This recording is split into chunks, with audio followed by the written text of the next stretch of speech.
everyone, and welcome to another episode of The Lifting. This episode was recorded on 2/24/24. This is going to be more of impromptu. This is kind of, I want to say, energy report slash more of a topic in that way, because it coincides with what we've said about the dumbing and what we've said about other narratives and things of that nature. But this is a little more refined into more of a specific area. But as always, before we get into further into the discussion, Joanna, you can do the law of one. We are all one, and when one is harmed, all are harmed. When one is helped, all are helped. Therefore, in the name of who I am, and I am one with all there is, that only the highest good be done. I pray for you, your friends, your family, your loved ones, to let healing energies in, to let them love you and nourish you and bring you to your highest good. I ask for benevolence to come in now with no conflicting agenda, be it past friends, family members, galactics, whomever wish to come in to join in and hear this conversation. And again, to ask for malevolence or mischievous beings to kind of be swept away now so that we can have this conversation without interference and that people are able to just listen to this conversation and then be able to mull it around to see if it has any usefulness in their own life. So with that and with great blessings that we send to all of you, we say so be it. And so be it. This is based on a series of things that have been happening. Other friends have reported this to me over the past couple of years, but it's revved up in intensity. Very much, if you go to the World of Sasquatch's Rumble, you're going to see a recent episode entitled The Dumbing. This goes along with the concept that was being spoken about there and some conversations we've had on GIC as well. But this is actually slightly more refined. Whereas, of course, people imagine stories in their head and entities hijack creativity. All of this, we've discussed that ad nauseum, where creativity is being hijacked to co-create things, events. When these entities cannot do it. But examples of what's been happening more recently, especially if you're in a moment of weakness, where maybe if there's like a health concern, or if there's grief, or if there's trauma, or something like that. This also has to do with the concept where you may have heard on GIC at some point with us talking about the tripwire concept, whereas you hit a certain frequency, therefore a tripwire, like a landmine, will rain down the series of unfortunate events. That's AI based. That's also magic based. This is slightly in that category, but it bleeds into other categories like the Nebelwerk and the Dumbing. So this, I'll give one example of this, and then also an example of a dream as well that happened this morning that also fits both the dream time invasion category. It fits this and this concept. Whereas I'm in scenarios that make no sense, like lives I've never lived, things I've never done, and where I'm literally having engaging in a conversation or engaging in a life that I know as I'm sitting in it, or talking, or thinking it. Whereas I have a full set of awareness of what that person is, who their person is, what they're doing, all of this. Even scenarios where I've had kids, where I'm putting them through school, doing this, do that, or I'm having an argument with a teacher over this or that. And I've made notations over the past few months on some of these instances. I don't need to go through all of them. That would take hours.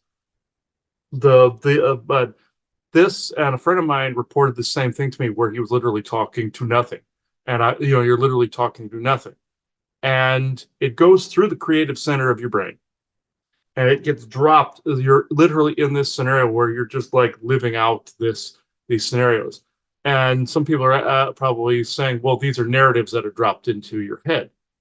Yes, where I've basically told people where I've seen like sci-fi type scenarios or fictional scenarios where somebody's dead, or somebody's alive that you don't care about, or some disaster happens, or some really weird co-creative thing happens within like a show scenario, and somebody's trying to get you to co-create something negative. And I always say, put your name as the executive producer, director at the end of it after you've cut it off in some fashion, or the story, flow it, continuity from one thing to the next to make it better. I've said that many times. This falls under a slightly different category. it bleeds into all these others, especially the Dummening and the Nebelvert conversation and the Dreamtime invasion conversation specifically. But consider this as more of an amalgam of those categories.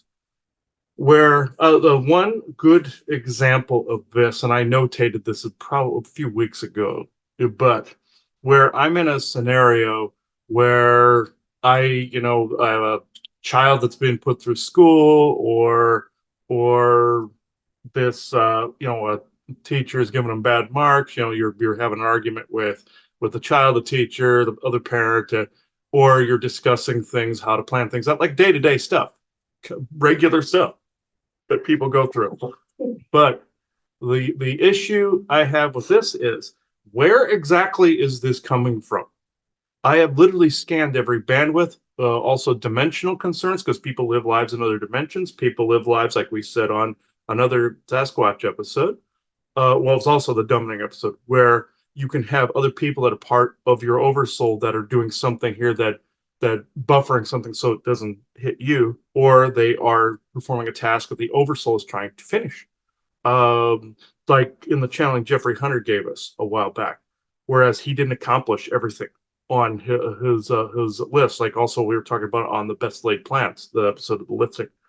I found out the way the oversoul does accomplish it, if you have to accomplish it in the timeline you're in right now, in this reality, there is another person that goes through a certain set of things. Like we said in the Dummening episode with the guy on the pier, you go look at that, you can go through that whole scenario. Whereas a certain scenario had to play out so the oversoul could experience this and do something about that and those energies associated with it that had built up, maybe on your end, another end. But that's how the oversoul in this timeline and in this form accomplishes that task. So Jeffrey Hunter, when he was alive, as he was saying, he didn't accomplish everything he thought he would. That doesn't mean another avatar didn't complete the list. So another part of the avatar that wasn't him. This is how this was explained to me. Multiverse will always play out the rest of the list.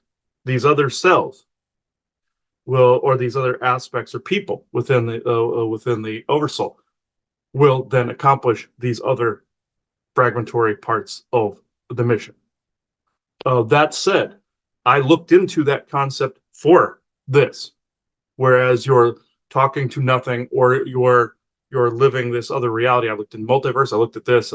I could not find the point of origin for this. Some people say, Chris, that's AI. Looked into that. Telepathic manipulation. Looked into that. But it leaves you vulnerable to telepathic and AI manipulation, I noticed, because it wears you down, because you are engaging also. Say if you're engaging in an argument with somebody in that, then you see the person in real life, you're automatically still pissed at the person. They don't have context for it.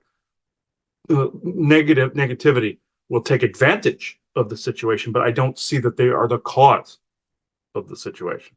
They just take advantage. They're opportunists. So and they feed off of like flies gravitating to poop. So this is where I'm at now. I will go into a dream sequence which I believe bleeds into all of these categories, including Dreamtime Invasion.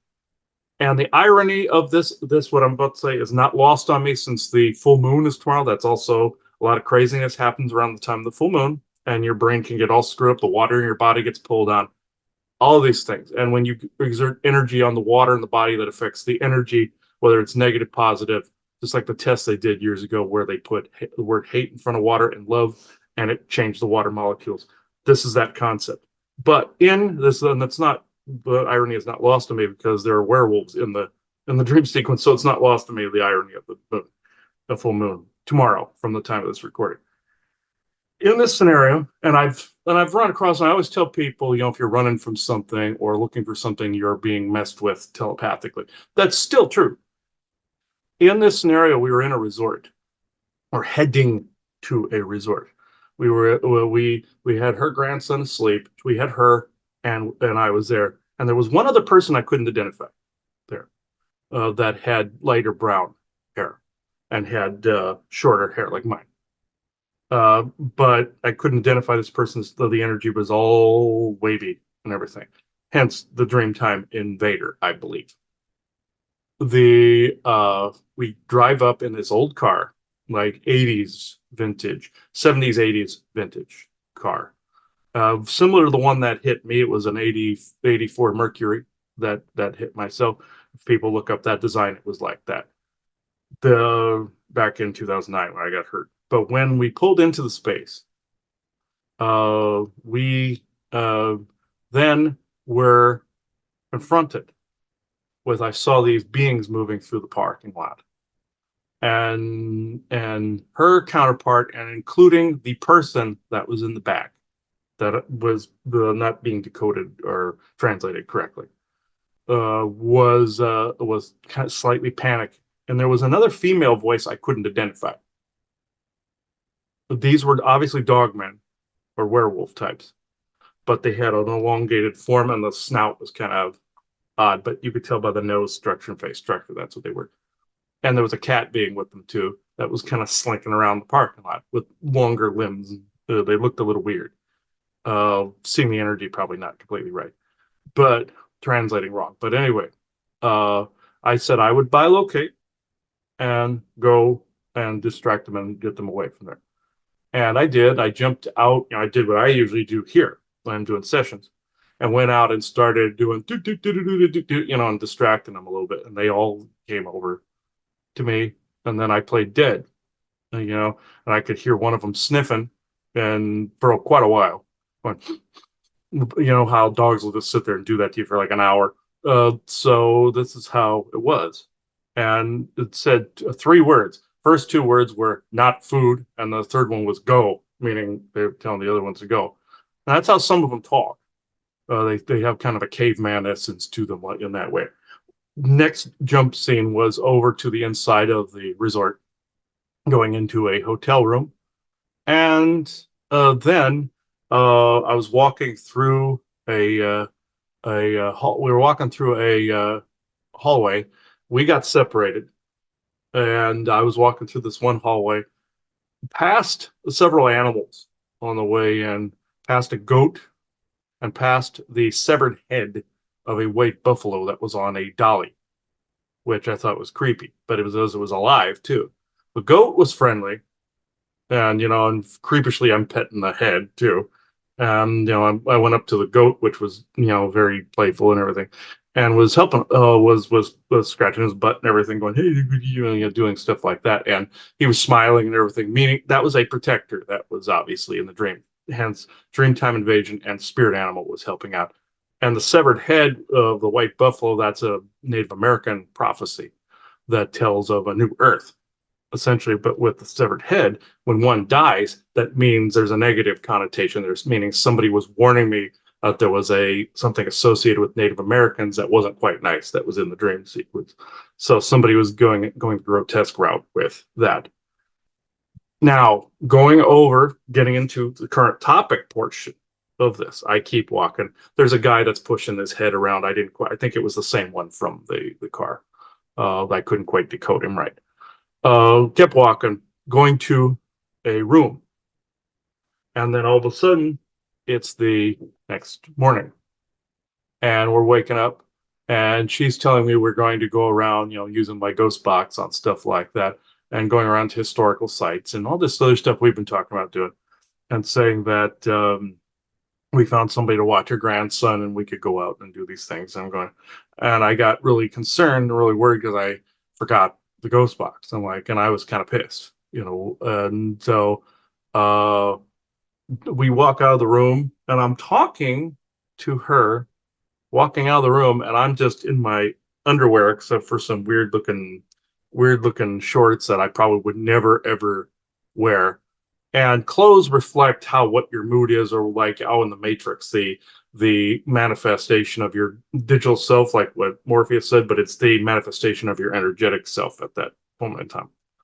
Just a regular t-shirt and these creepy shorts that look more reminiscent of a diaper. I don't really know what the hell that was all about. And it had weird little patterns and stuff on them. Going, And it was basically it was energy highlighting like the nerves in the body. I'm thinking that's what it was, or somebody was playing a practical joke. I blame Isaac at this point for stuff like that because he's done it before, and we'll find out if he comes through later and mentions this.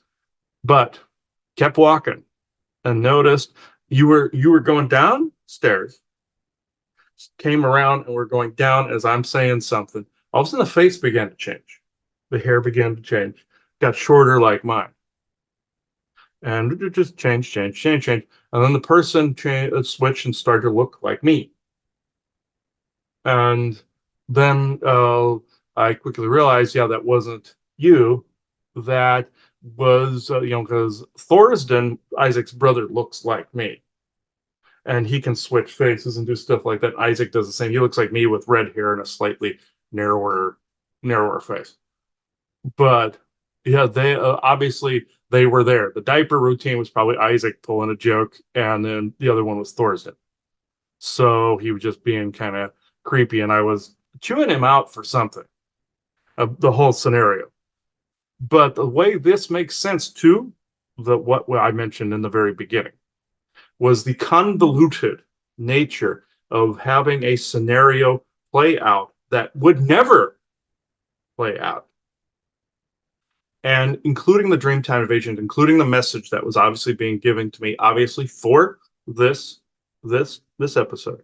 I asked to give me more information on that concept because I didn't know the origin point of it. What was being shown was that it was like a steady stream of like editing going from one scenario to the next. And Dreamtime Invaders can do it, but at the same time, and telepathic and AI and voice to skull, that's included. But aside from all of these narratives, this was something different that was flowing one thing to the next, trying to bleed other scenarios into like timelines into the scenario, and the story was playing out as I was going along, kind of like a holodeck character that didn't have a backstory on Star Trek, that the computer just starts to make up the backstory as it goes along. They showed that in Lower Decks one time. Brilliant, and that's like this scenario where it's being made up as you go along. This is where I'm at. Friends might have also reported this effect where they literally are talking to nothing, and they go all day with this.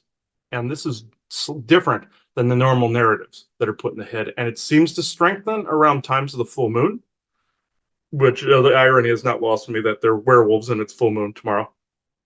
But this happens all the time, except in situations, and I said this on a GIC that I recorded with Bjorn yesterday, whereas new moon, it seems to kind of block a little bit, and then halfway in between, you have like an area where you can do channelings safer. Then you have full moon where the faucet is on full torrent.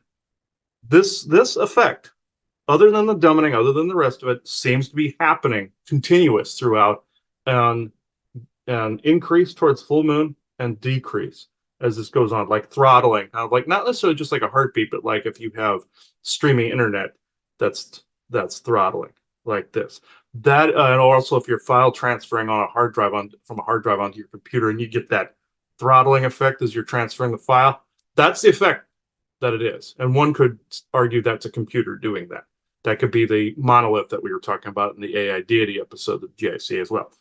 But this is where I'm at with this. This may seem confusing, but this is a concept that has an I don't know written on it, because it's obviously interlinked with all the other concepts we've ever spoken about, including the Nebelwerk, including Dreamtime, including Dumbing. But this I'm not the only one experiencing this. In fact, the more I started tapping into certain energies, the more I got into certain frequencies, is when I encountered this. And some metaphysical people would say, well, when you're approaching ascension, you get to what's called a junk layer. My mother and I always called it the junk layer. But I believe aside from that, where you just have a bunch of music running through your head, that's AI. And you get to a certain frequency and you've tripwired that certain frequency, where then you incur not only the series of unfortunate events, but all the weird distracted thoughts where you can't get into meditative states and stuff like that. And people will also curse you in your timeline, by which then you'll remember something negative they've said, and then you can't get into that state either. and the AI will try to keep putting you back into that, or back into a former self of yours. That's more in the Nebelvert conversation. You're going back into a former self of yours that you have to come to terms with in order to get out of the Chinese finger trap that the Draco or somebody else's or Orion's that put you in, or AI put you in. This concept still differs from all of these. And when you get to a certain frequency, also health concerns will come up as well. And where you are forced, and Spirit has done this to me recently, Bjorn and I were talking about this as well, where then certain things will come up, and my grandfather participated in this, I found out, where I was being brickwalled, Spirit brickwalled, to take another left or right turn, not keep going forward on a path that I was on. He considered a health concern of mine that popped up as more of a collision course. So he told me that the energies were at such an extent that I was putting out, the body could not handle them in their current state. The brain could not handle it, and I was susceptible to not only the dumbing and the rest of those other things, but the Nebelvert concept was not allowing for poisons, toxins, other toxic energies, toxic objects, toxic entities, people. And that also goes into the splitting of the densities conversation. Meaning that's what Thorsen was trying to show me, not for her, but for a conceptual form altogether, that it too, a convoluted path that I was on was causing a splitting of the densities in a different area. And he wasn't referring to Joanna, he was just being a creep. It was just playing a practical joke, thinking that I would get creeped out seeing the face change. Meaning that it would also screw up relationships, it would cause rifts in other places, friends, family, all these things. This is what was being said with that. People might get creeped out and fixate on the severed head of the white buffalo, and I don't blame you. I'm just saying that was integrated into the totality of what was being shown, integrated with this concept. I know I went on for a little bit, but did you want to add, Joanna? So I think, we've had these conversations before. So for many people, again, who are, more, let's just say, middle of the road, not really into these conversations, would probably look at, well, dreams are blah, blah, blah. And these are the things that your mind can do when you're dreaming. You're trying to rectify a problem. You're trying to, you're trying to do all of these, gain a message in, deal with, certain scenarios, deal with certain emotions. And so sometimes dreams and different things make no sense whatsoever, especially if you're just trying to, in your own mind, deal with, let's say, emotions or whatever, and be able to put them in their proper place. That maybe sometimes dreams really shouldn't just be paid much attention to. Sometimes people past life information come up, be rectified to unconscious, subconscious, unconscious. Right. So again, processing all kinds of things. Some people will agree, again, even in mainstream, that you could have some tap into something that may give you a little bit of a prophetic dream, maybe, preparing for something upcoming or whatever. But I do agree with the concept that what we're actually talking about probably would not fall at all into the conversation that has normally been had about dreams. Not that I'm poo-pooing any of that, because I'm not. But what I'm saying is that when you walk into the area of your personal expansion of energies, being able to tap into more than the current medical sciences and their understandings of it, it's bigger. It is bigger than that, and this is where they are, but it's all bigger than that. So if you're moving into energies that are outside of it, it is easy that a regular mainstream conversation wouldn't want to categorize you as to somebody that is having maybe an issue or whatever that would need to medically be dealt with in some way or form. And I'm not going to even say that that doesn't happen, because we are living in a physical body and things can happen, okay, to you on a physical level, on a biochemical level, that you do need potential help and intervention. So I'm not poo-pooing any of this that's gone on. but I am acknowledging that there seems to be something else also not yet covered in that conversation. I do, again, like I said, here's medical science and understanding, but it's way more than that. And so, again, if you're starting to process things that are in that area that they are not yet um, understanding to be able to recognize and talk about it, then it can look a little bit strange. So I'm just acknowledging that right off the bat. I will say, and I've said it before, that I myself have had some really strange dreams and everything. Usually it's in the morning when I'm not saying I can't have dreams throughout the night that I don't remember, but I'm saying it's very interesting that some of these things are happening more in the early hours of the morning before getting up. Um, and I will say there's a timing involved of when our Wi-Fi will turn back on. So, so I am extremely skeptical. Because Okay. it could be the voice to skull frequency within and the AI frequency within the Right, Wi-Fi that doing may it too. be even enhancing whatever is coming along with the full moon, whatever is coming on, that it allows Same it to thing. magnify it even more. And you're picking this up. I say this because not everybody at all times are dwelling on all of these problems. We all accept that life seems to be more complicated now than it ever was, that a lot of stressors, that, many people will say there is a dumbing effect. I just watched something today. I was watching something and I've been waiting for it because, I was always skeptical about taking anything for an event that occurred a few years ago, was resistant to it because they were calling it a vaccine when it wasn't, and all of the potential changes when you mess with that part of the body. And now finally, mainstream media is having to recognize the fullness and the totality of what people would say the side effects now are that are rapidly showing, okay, with people that did go ahead. And again, the conversation will continue. Was there ever informed consent? I have a feeling, my feeling is there was never informed consent, and all the pressure to participate in this, that, and the other. And now, there's a spin also going on in the conversation. Well, the benefits outweigh the risk. That is, I'm just going to say that is not a provable statement. That is actually, how somebody wants you to believe.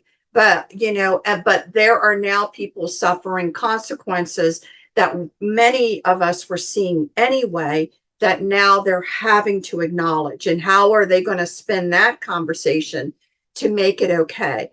um, I also feel that there were those factors involved that may have contributed to what I call the dumbing, where, the conversation was, what were some of this actually doing spiritually to people to break them down as well, and to make them maybe more susceptible, or to increase a timeline of a physical illness to make it come about more quickly. And different things by, certain changes to the body that were going to occur if you participated in that.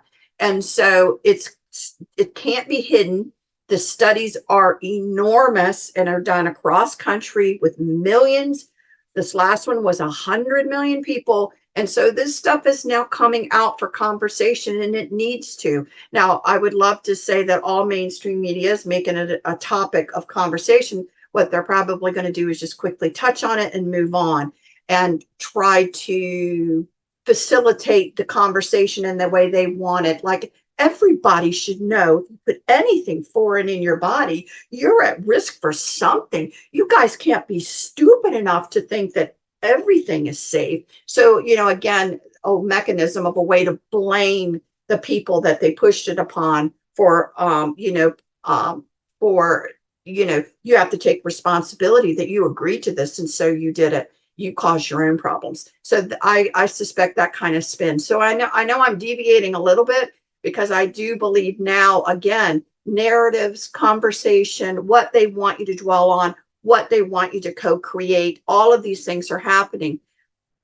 quickly, I will say, I think it's interesting that Chris had this wild little dream last night, because I had one of my own that didn't make sense to me, and which is actually, obviously, we're just bringing it up today. Mine was a bit interesting because, it, as people living in the United States know, everybody is thinking about our border issue and people crossing and the problems with that, and are there nefarious, organized nefarious things coming across the border that will, so everyone's thinking about this. Not one person isn't, but I have to say, I do not live in an area where it's in my face. So we do not live in an area where this problem is in our face and that crime is in our face. And so we hear about it on the news. Certain parts of the country, certain places are having these horrific problems. It's not here. So it's not affecting me on a day-to-day basis. So what happened in my dream last night was basically Chris and I were somewhere. Now it I felt that it wasn't where we're living now, but we were somewhere. Could even have been in another country, but we were not in a place because we were staying somewhere else. Okay. We had gone, and I had gone to meet somebody. I'm going to say meet somebody that we were, let's say, working with, something like that. Come to this area where this person is, and there are tons of people. And then it's like standing up and seeing the sea of people. As far, like a flat land, as far as your eyes can see, you're looking at a sea of people. Now, what came to my realization is that the town that I was just in, or the little city, or wherever I was, had no idea. And what it appeared was getting ready to happen is because these people were kind of held back by uh, police, military forces, whatever you want to say, but that there was going to be this opening of a gate that occurred. And these people were now going to descend upon this town that we happened to be staying in, or city, or whatever it was. And nothing was safe for anybody that was currently there. You just got this feeling that every home was going to be ransacked, any valuable that you had, if people knew, they would be leaving town like immediately because something not good was getting ready to happen. So in my mind, in this dream, what happened was, I was thinking, because we had a car, with us, and I didn't have any specifics in my mind about valuables, that were in the home itself that we were staying in. But, my mind was, oh my God, we better run back and grab a few things, you know what I mean, and get out of the way of this. So there was kind of the scene of trying to quickly get back. And it was kind of by foot wherever we were trying to go. And I know Chris, because Chris has some residual from his accident where he couldn't run fast or do whatever. But then the scene changed, and I'm back. We're back now. And the point of contact that we were there with was dead. Okay. But it was an interesting thing about that point of contact. I actually, again, deal in the area of people that are passing. So I've seen a lot of people that would pass. This particular visage of this person was not like a human who had passed. Neither was it, I would say, an alien that had passed. It reminded me of dead mechanics. Okay. So again, that could have been a conversation in my head where I was saying, this was AI, this was, or robot, or it was just weird the way it was. And then, the sea, let's say the sea, had begun of them allowing, it's like they were allowing these waves of people to come, that they were going to stop some, let the chaos ensue, then open and let more in, kind of like that. But then what was in the mind is, boy, how do we get out of this? And so in my mind, this is why I think, and was it even something that was happening here, is that I was looking for other people who were from the United States, English speaking, to find out, did they know where we should go? I hope that makes sense to people. Trying to figure out how do we now. So I don't know what I was seeing. I can tell you that I wasn't dwelling on this. I wasn't really thinking about this, but this scenario and this conversation was pushed into my mind. Now, you have different ways of looking at it. You can say, oh my God, something horrible is getting ready to happen. Oh my God, I need to, I'm going to start thinking about this over and over and over again, which means you're going to co create. Okay. So you have to understand when some of these scenarios come into your head, it is intentional to get you to dwell on it, to co-create the event, help with your energies to co-create the event. So, what I basically do is like, no, you know what I mean? No, no, I don't plan on being in a scenario like that. Do you see what I mean? So I think, what we're trying to say with some of the outside interference coming in and the mechanisms of how it gets you to dwell, to co-create, that you don't want to participate in it. It doesn't appear that everybody can be unsubjected to this. So I think it can be really confusing to people who are sensitive to getting premonitions or different things going on, that they could be being highly used right now, thinking they're seeing all these premonitions and they're focusing and they're doing whatever, but they may be talking about it, but what they may be being used to do is to co-create events. So I have to put that out there that, your reaction to some of these things, mine is usually, when I tell Chris, you're not going to believe, it's almost like, it was story hour and it was like, you're not going to believe the piece of crap that went through my mind right now. And what I was, listen to this crap. And so when I call it that, because again, I'm not going to want to buy into it or lend energies to it. And it was interesting about it too, because all of these things were going through my mind, but in part of my mind, I knew there was some, let's call it legitimacy. And I am air quoting that because we all know that there are parts of the world right now where these struggles of humanity are happening. So again, I've always said they use something real maybe to latch onto. So you sense there's something real, but then they also hijack people's senses and then maybe can get them to put energies towards something because they can't stop thinking about it or whatever. And they end up unwittingly, instead of denying it, absolutely not, I'm going on my day. Absolutely not. This will not happen. In fact, the opposite will happen. You know what I mean? That's happening, that you're accidentally now a part of lending energies towards something you don't want to. Mm-hmm. And I can't stress that enough because we've talked about it a lot. So I find it interesting that both of us had a very weird set of dreams that were going on at the exact same time. So, and again, as I've been saying for several shows now, I think I really want us to be as detailed as possible as to how we think people's co-creative skills are being utilized, not for your highest good potentially, and what you should do about it so people can learn how to co-create for themselves and not for something else. So again, I am certainly open to hear anybody's comment out there about the dream.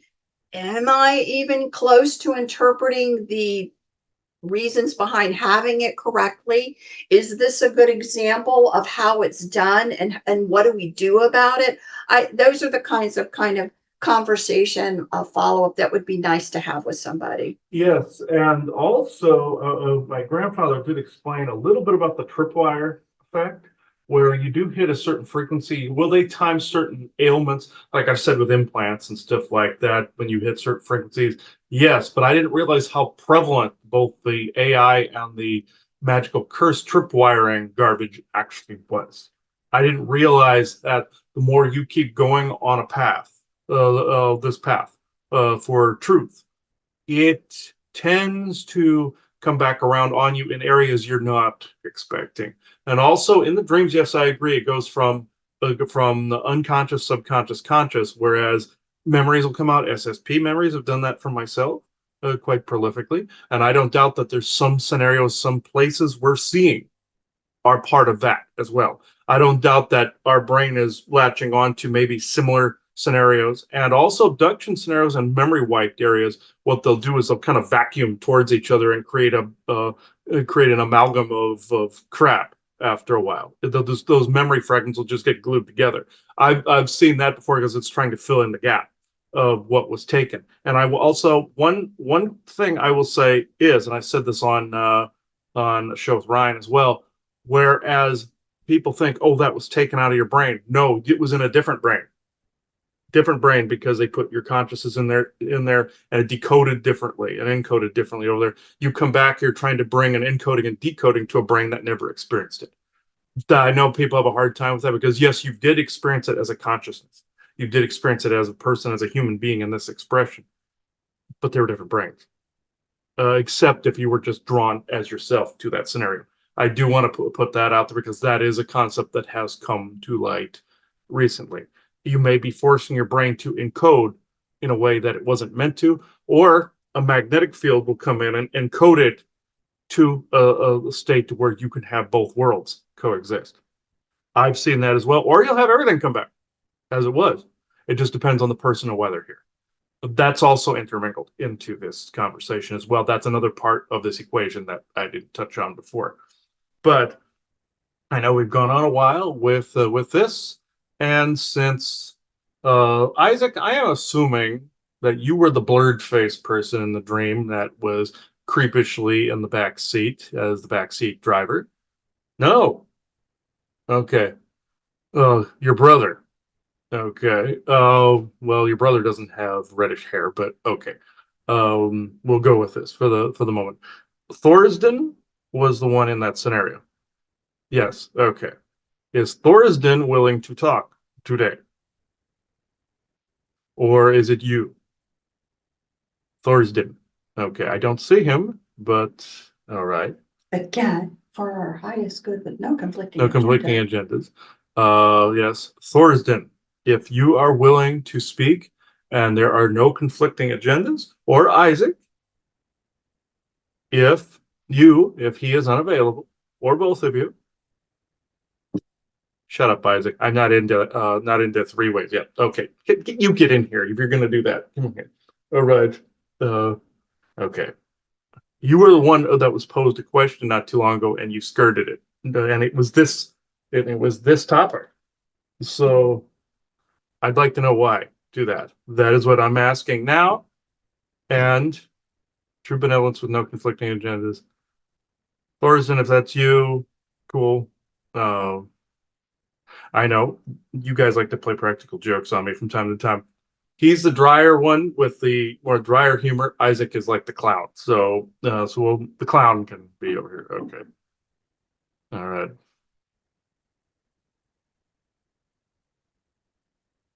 Isaac, through the crystal, please. You don't have to go so slowly.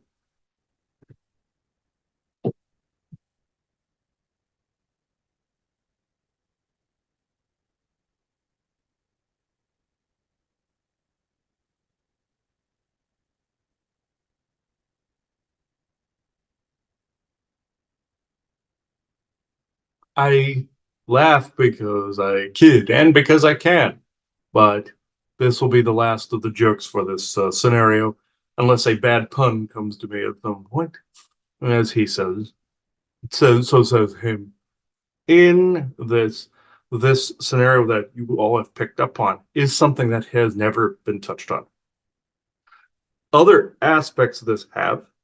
This aspect is not, and he can even feel the pressure on his chest now building because of this.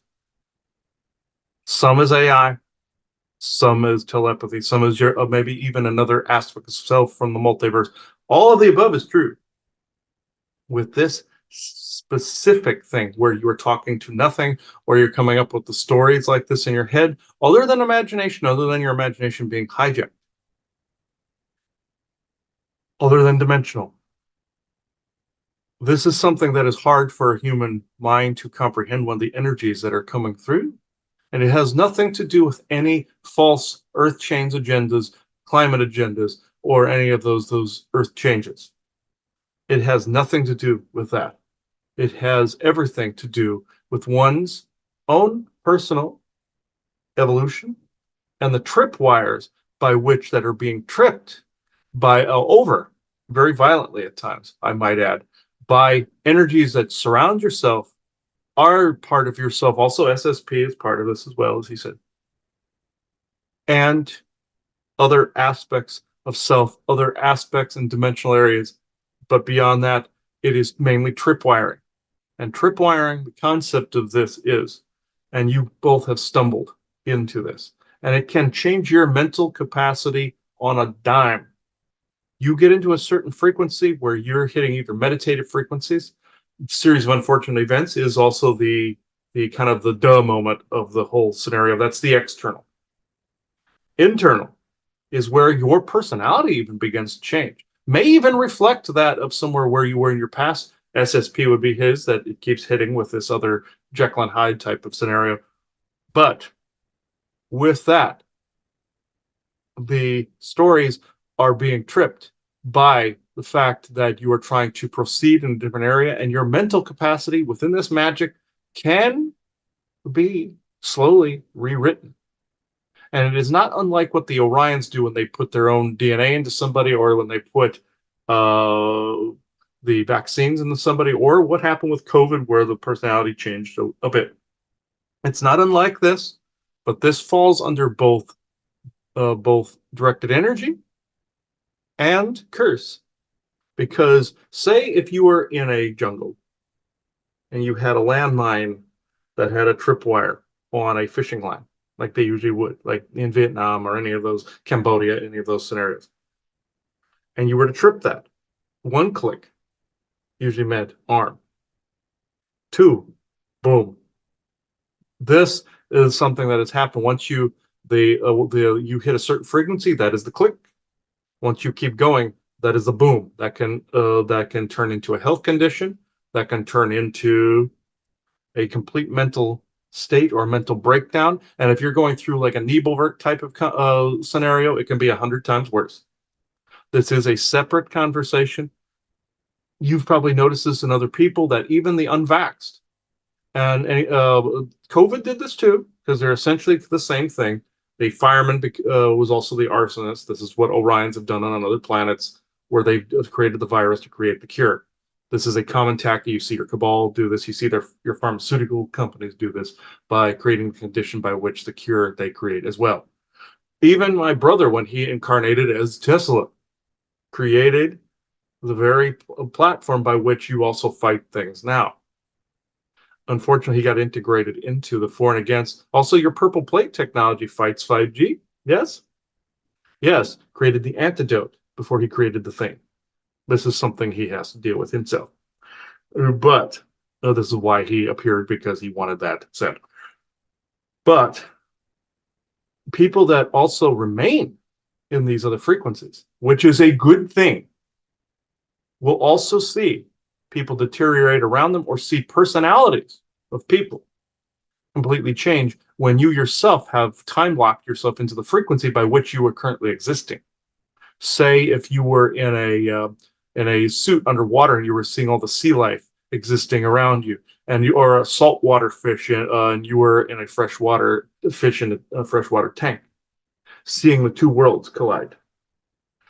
With the weird scenarios that have popped up, it is a conversion process that is taking place of one personality type over to a personality type, and SSP people will feel this even more.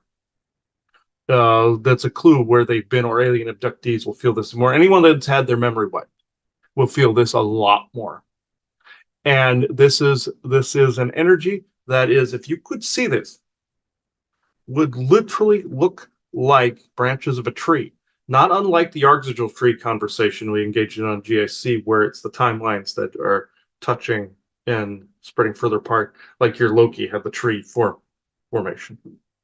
The Arctical tree. Not unlike this conversation, Mandela effect is intricately part of this. The multiverse is intricately part of this. Dimensions are intricately part, and people existing as different lives in some of those dimensional states, and those other states, those other people that he talked about. Aside from that, it is literally like a flow of water mixed with a tree branch that flows through the mind.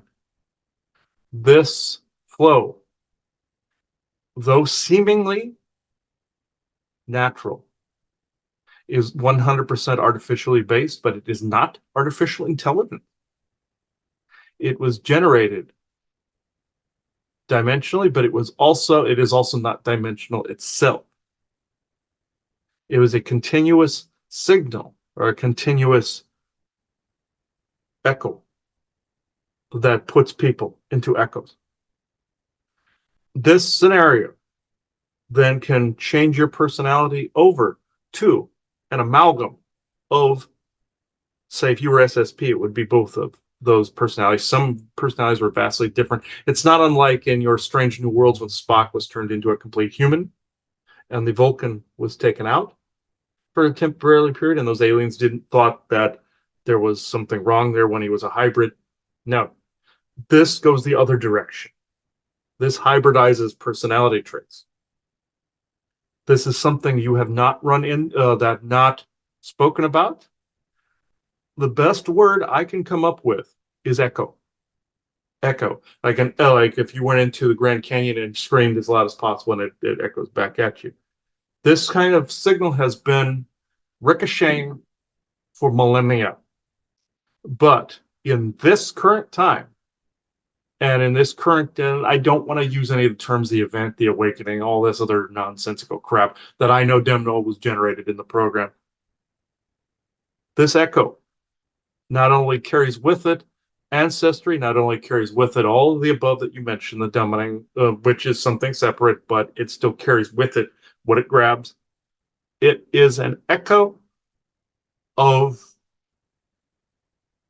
how can I put this, an echo of not only self, but an echo of more creation, or an echo that was artificially generated a very, very long time ago by beings that felt that they had the right to experiment with personality itself.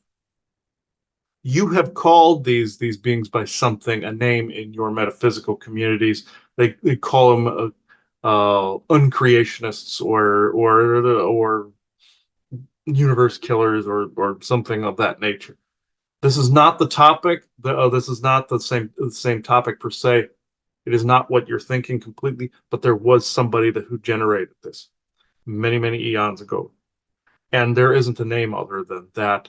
I hesitate because this is new territory, but it does change because there's magic involved, and it does change the person's personality. It does change them over to something that they normally would not have done, like a Manchurian candidate sort of thing. But remember, it's grabbing the dumbing, it's grabbing a hold of, if you're in your own personal Niebuhr, it's grabbing a hold of health conditions and the tripwires associated with all these other magics. This has happened for quite some time now. In antiquity, it surfaced more as a sudden personality shift. Alien abductions had part of this. Again, all of whatever you've heard of is part of this. But the concept itself is a change, and it's not always for the better, or a stagnation, or a switch track of some kind. Now, health concerns will force spirit to brick wall you and take you in a different direction. This can mimic this too, but this was genuine with himself, with his grandfather. This, I will announce, there are many genuine things are genuine. And a brick walling is that you're forced to stop a behavioral pattern, and you have to go a completely different direction because you can't go forward in that particular timeline moment of yourself. This energy, like I said, is a flow. It is a magnetism. It is a uncreation and a creation. It is very vastly different than what you've encountered. In your DC comics, they would call it uncreation energy. And it is something, again, that was artificially induced by beings a very long time ago in a galaxy far, far away, I might add, that thought that what they create, they had the right to uncreate. And creation itself they had a right to change and switch track. And it's not unlike the beings you saw separated both of you in the little experiment. It's a different grouping that from that same time frame, I might add, a long time ago. This has to do with this particular concept that AI, as he said, and Draco and any of these negative entities are taking full advantage of this, especially if you're going through a Nebelwerk, especially if you were in the programs, especially if you were abducted. It makes it 100 times worse. This is as best as an explanation as I can get. This is why I've waited this conversation, because it seems incomprehensible. So if I heard you correctly, what you're saying is it was something that was implemented a long time ago that would allow it's like the mechanism that can allow the influencing of something that maybe is going to hold you back a little bit, change something a little bit, do something a little bit, instead of making your spiritual journey or your growth, kind of easy and straightforward. It makes it all over the place for even you as a spirit. And I'm assuming your higher self have to constantly re-gauge, recalibrate, redo whatever to try to work through the hence the other variations on the theme that are within your own timeline that aren't going through this, or grab a hold of that energy and go bam and just get rid of the orbiting moon, as he likes to say, associated with this. Granted, people that were in time travel programs also see this more, and that creates its own set of issues, but this amplifies it 1,000-fold. So just using what I said, because of my curiosity with the dream that I had, was there any part of that was what I was thinking, that it was an attempt to try to get your mind to co-create something or dwell on something or do something kind of push you into a little bit different thought direction? Yes, that is accurate. You were getting, as he has said, bits and pieces of other things from other times and other scenarios that have kind of amalgamated into their own playette. That will happen as well, but trying to get you to co-create something or co-create a change that somebody else wants you to change. That is not for your highest good. Right. So getting up and basically saying, well, that was a bunch of crap. But it is for your highest good that you've seen it. So Spirit would argue that both are true in that scenario. Well, I get that, because again, as we move forward in our journey, we have to know what's coming in that is just utter bullshit. And so you can basically say, discernment, yes. Because it's like saying, like you watch a bad movie. Well, that was an hour, 30 minutes of my wasting my time. I'm not going to think of you anymore. That's how you want to be able to be, is basically to be able to push some of this stuff aside and say, well, that has nothing to do with nothing. What we're talking about, I believe right now, is the mechanics of how they literally are able to get in. Because we said this a long time ago, and we didn't know the details. So I'm assuming this is more of the details, where we said a long time ago, many, many years ago, that there were the way the influencing occurs. What's the mechanics where you're taking a soul and all of their journeys, which again is over an enormous period of time. And how do you slowly move the needle a little bit? I'm assuming this is the mechanics of how you're saying that it is able to happen. Mm-hmm. And so instead of, obviously it hasn't been corrected or cured. No, how this is corrected or cured is by not, how can I put it this way? It is by not remaining grounded in that other scenario. It's important you understand the logistics of it, like an alchemist testing out their own concoctions, like what he does with the product and all this other stuff.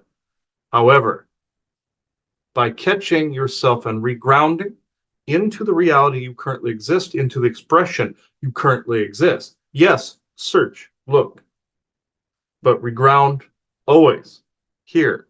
If you catch this, where you're speaking to nothing, or you're fully engaged in that conversation, and engaged in that echo, again, it can be other universes, other timelines. Yes, this happens a lot. Again, catch yourself in this scenario. Catch and then reground. This is how you snap out of that echo. I gotta laugh, because multiple years ago, every now and then, It doesn't happen like it used to. And I know this is what an example you're referring to, that we could be sitting in a restaurant and just enjoying, our meal or waiting for our meal. And, you look up and you're watching TV or doing something for a minute. And then you look like I would look back at Chris, and every now and then he is talking to something. And That's telepathy, just like you see in Star Trek, where like Troy and her mother talk yeah, back and forth. That's telepathy. but sometimes you guys said slap them, like come back. Some is the echo, yes. Yeah, so I find it interesting because I think, People have not gotten to the stage where they fully can converse and surpass the echo, yes. well, that's what I'm saying. So I think you may have a little of the both, because before it was like, this like bring them back, like I always used to joke, he was like a balloon, right, trying to float off, and I was holding the string trying to bring him back down. You said kite at the time. Kite, and then correct, and then so I think this is an interesting conversation because I always a jet stream that you get the kite caught in, yes. Yeah, so it's an interesting conversation to add to other conversations that we had, that we knew it was happening. It's through the Earth nexus, see, so therefore it can come from another time frame by which it originated as well. It will always regurgitate because the nature of time is regurgitative from any point in history and any point in the multiverse as well. And I think this is a really good example, because if this is happening because of this particular reason, let's say, it's not like this great healing needs to be done. It just needs to be ignored in some sense. You know what I mean? Where it's allowing for an amalgamation of things that maybe happened in the past, or a scenario from something that really did happen in another place that maybe you were involved in. But it's like taking these pieces and then trying to giving you a scenario to try and alter you a little bit. Yeah, and alter you as well. Senses don't mean interrupt. It's just like your series Echo that's on right now, where the person's deaf. Mm-hmm. That's why I chose the name. There's a message in there for you, by the way, with your own scenarios as well. But in this, it can blind other senses to unknowing to the person as well. Right. And so, people would have a tendency, if they are somewhat aware of this, somewhat aware of healing, somewhat aware of being abducted or taken somewhere, you would take in some of the stuff as saying, I need to look at this. I need to dwell on this. I need to do, and really what you need to do is completely ignore it. Look, don't dwell, but there are times where you are to ignore and not look too. Yeah. So I think, again, I'm acknowledging the complication of this. I'm acknowledging the fact that, you wouldn't necessarily want to, what I mean, go further, look at it. I've always been skeptical, as I've always been quite skeptical about looking at too much. I didn't know why. I guess this is one of the things maybe I didn't officially know about, but some part of me knew about, because I've always been skeptical. It's like, well, how does that help me right now? And should I be rejecting it because it's not what I want right now? And hopefully people can think about some of this stuff. I appreciate this conversation, because I feel it does help me, give me better understanding, because no, people are not necessarily, let's just say, going crazy. This again is something else, and a layer of something else going on. But it doesn't mean, in my humble opinion, that it has to ruin your life. It's almost like finally getting some of the fine print of the rules of our existence. You're having a human experience that, and this is a part of it too. Yes, and you don't also need to be in the echo. And him and I just came up with a new title for this called the Babbling, because the brain babbles. He was even shown on, again, in the ghost box scenario, where I put in there, your brain babbles, meaning this is the echo, you see. Right. And the brain babbles. So I suppose you could link it to the dumbing, calling it the babbling, but that's my opinion. Well, I agree, because I can tell you, personally, that, and I had said this, we had said this before, that you should be proud of yourself if all of your brain is all the crap going through it about relationships and not getting along and doing whatever. But then when the moment comes for you to interact, that you actually interact in the way that is a positive way for you, and you've ignored all this crap in your head.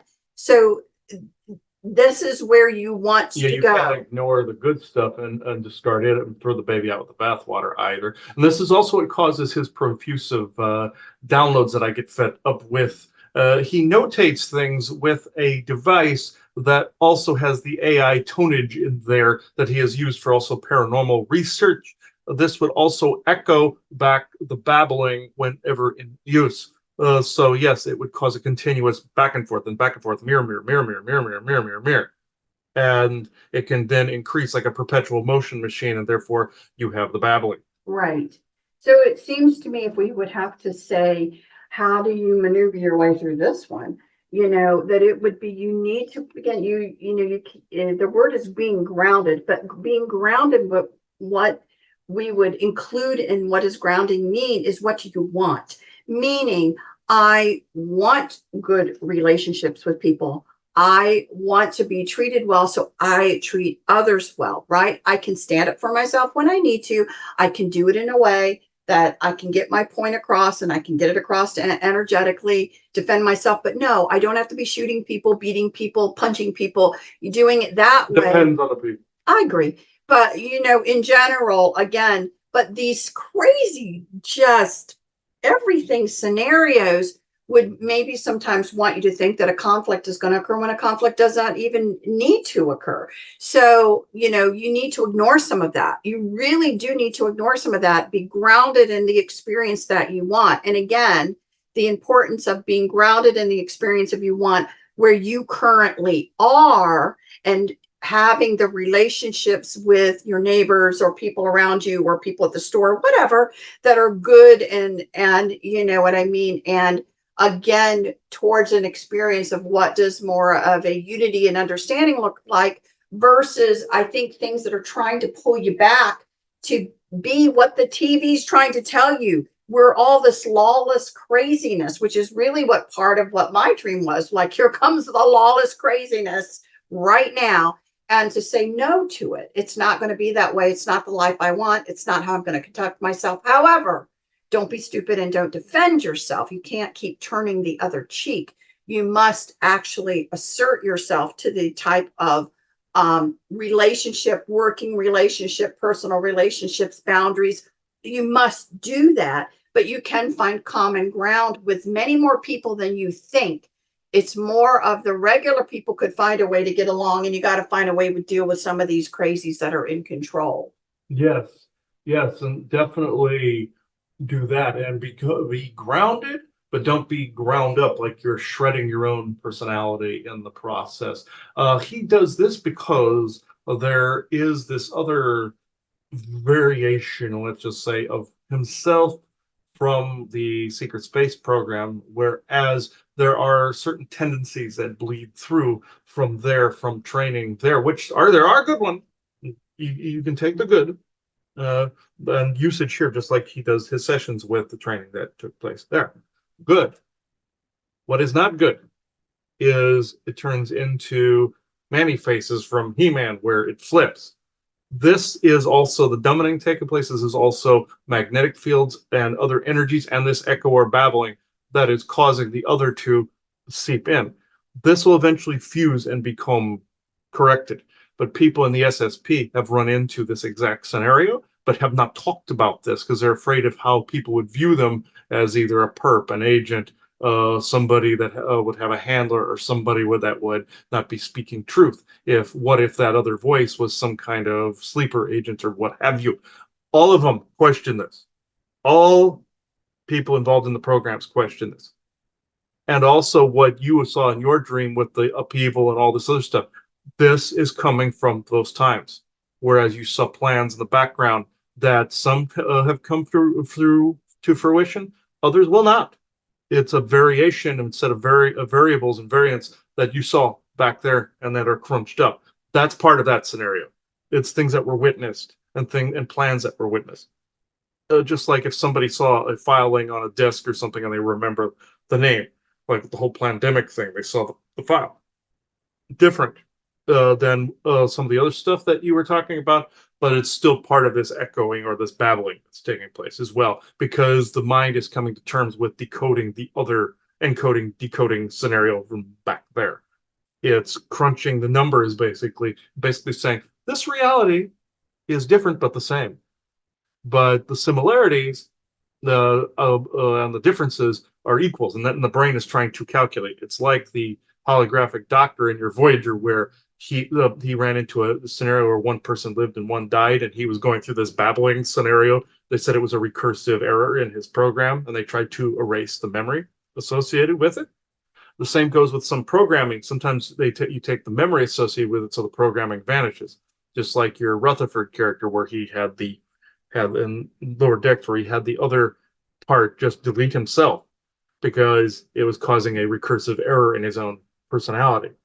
This is the same scenario with anybody that was in the programs. I'd like to say that that's a quick fix, one and done. It's not. This is something where you have to pick and choose what you use, what you choose to become. This as part of this rebalancing. In this, like I said, become grounded. Don't ground up your own true soul's personality in the process and become something other than what you truly are.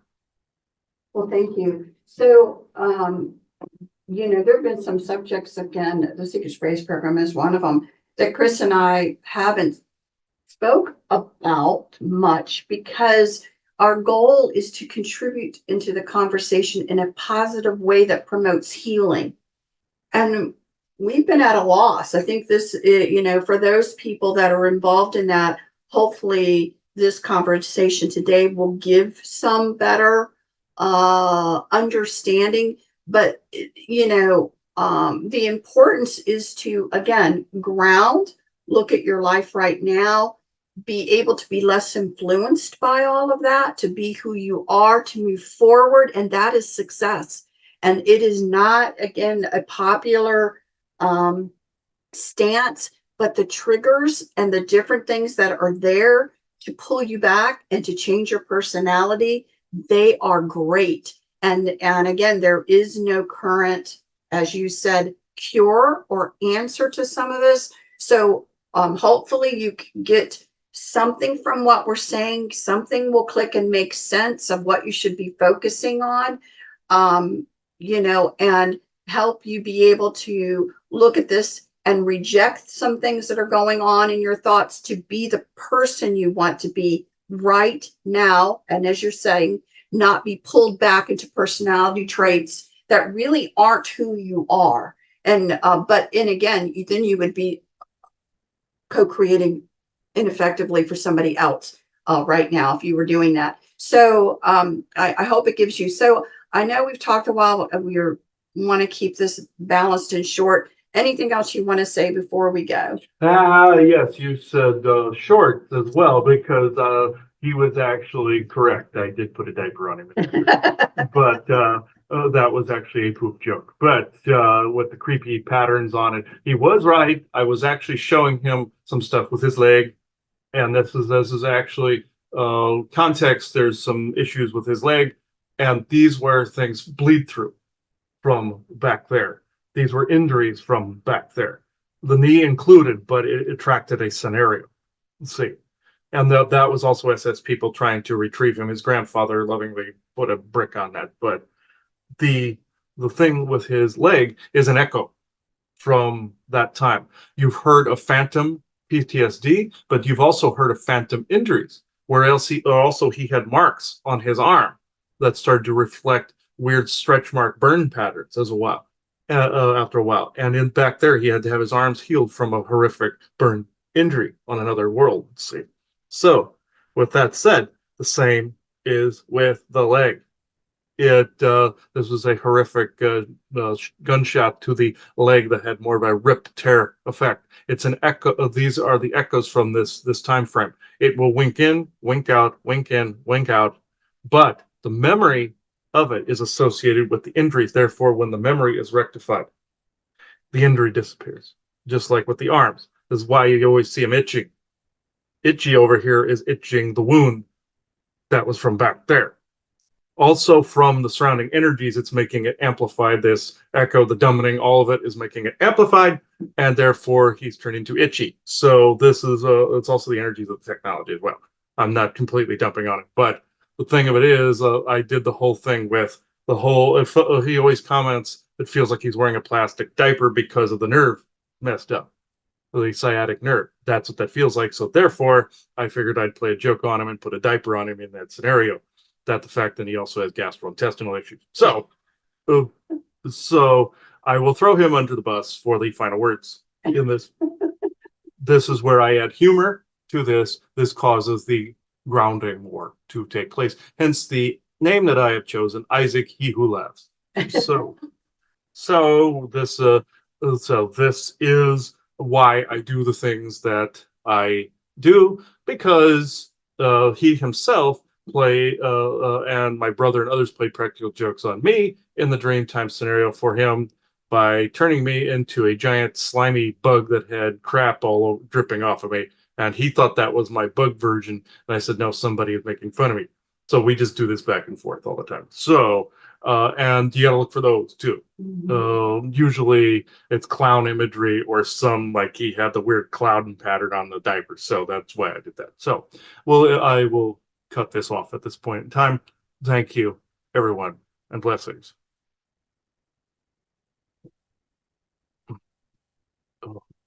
I won't stop running right there. This happens when the energy comes up. This is also an echo. This thing's part of an echo as well, because this is the eye in which the consciousness transfer needle appears. This is the dominant eye right here. When they put the sheet over and they transfer consciousness to the other body, this is what he was talking about as well, where this tear duct will not stop squirting this gray crap all over my glasses. And when I realized that, that portion started to dump down.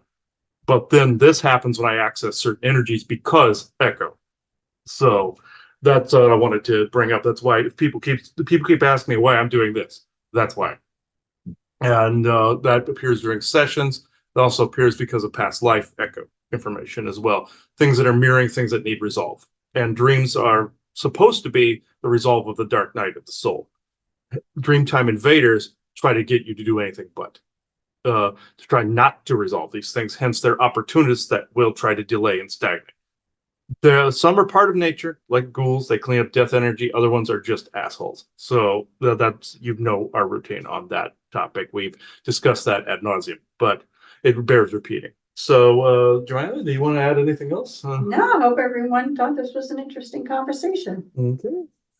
So I now am closing the circle within true benevolence with no conflicting agendas. As of this moment in time, I thank everybody for watching this episode and all our various little brandings we have out there, and subscribing to galacticinterstellarcouncil.com, where we have expanded conversations over there and unique ones people have not heard ever on time travel, on stuff like this, all of that. So please go look at that. So thank you, everybody. Bye-bye now. Oh, another example of how Isaac and them have manipulated mods, or manipulated like AI type generative, that would be mods.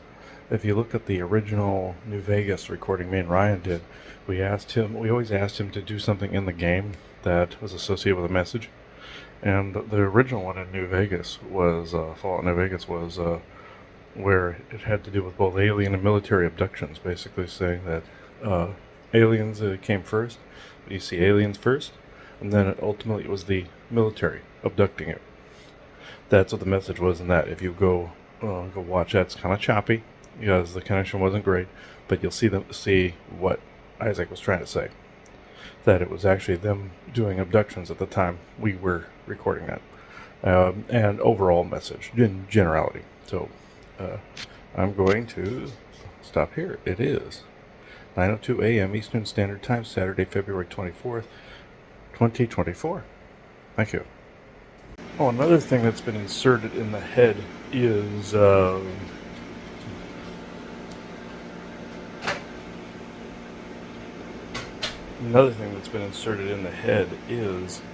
of a sudden I'm on a spaceship, and these people are trying to find people that had adrenochrome addictions, and Laverne ends up being one of them.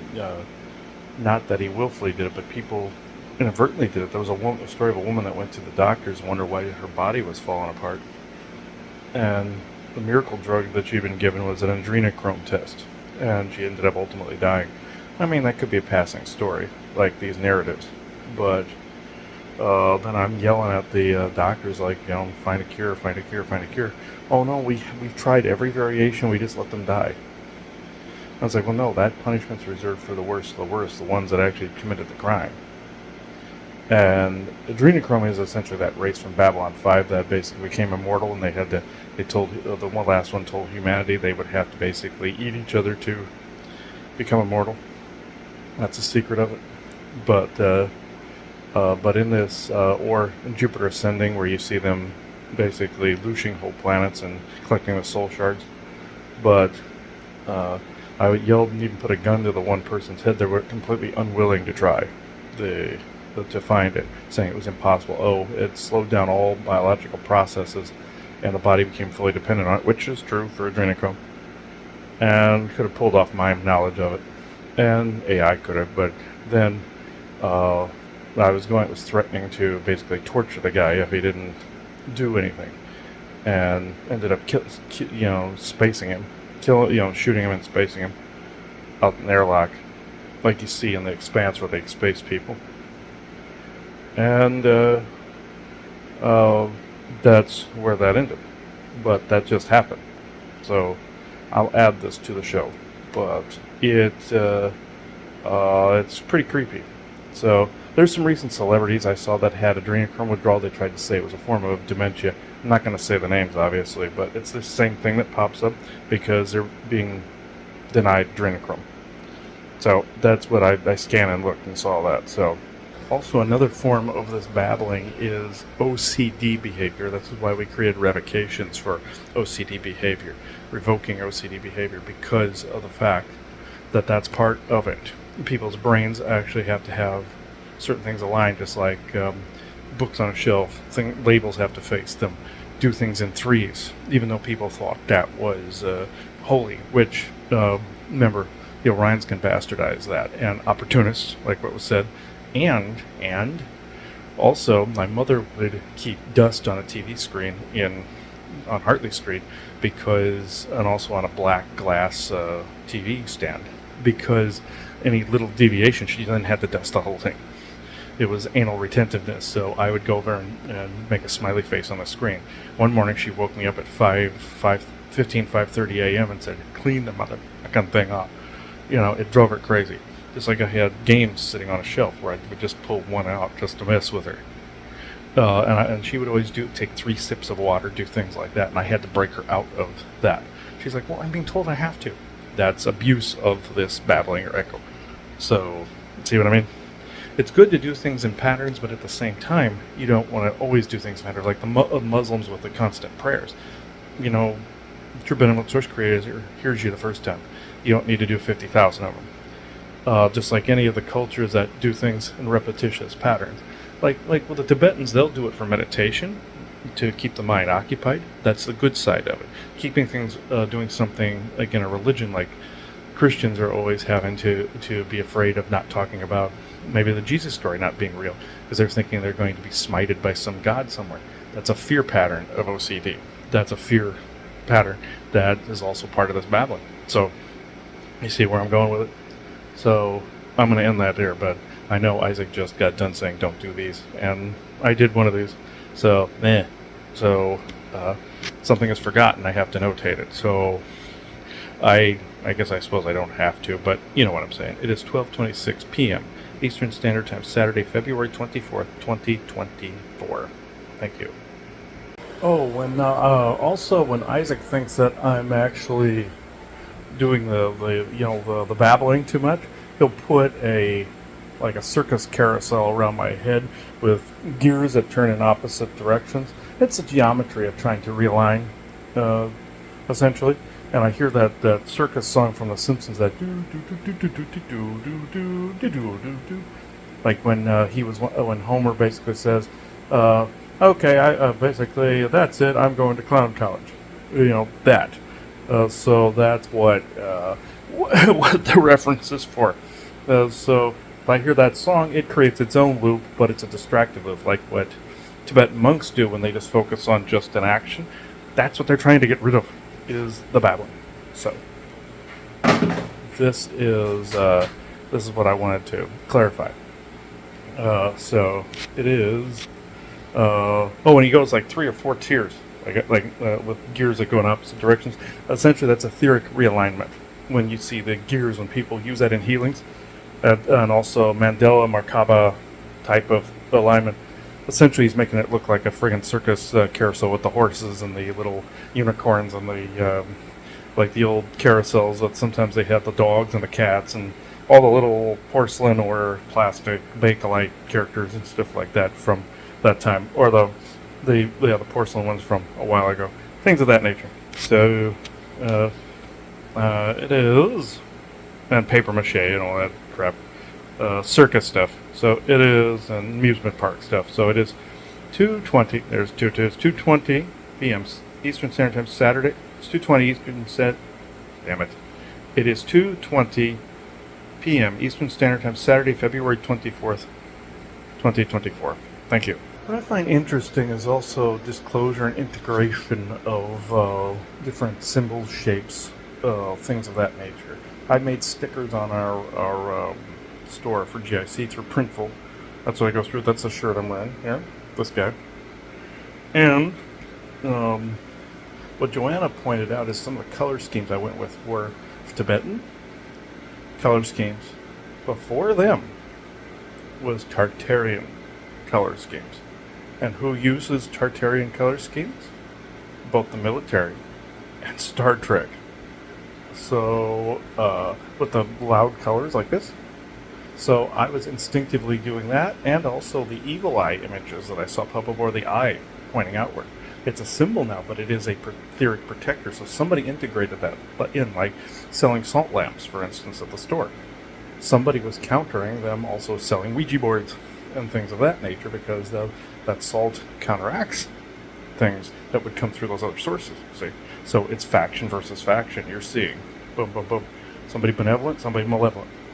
So yeah, Star Trek has the Tartarian scheme because of the old Enterprise versus the new old Enterprise.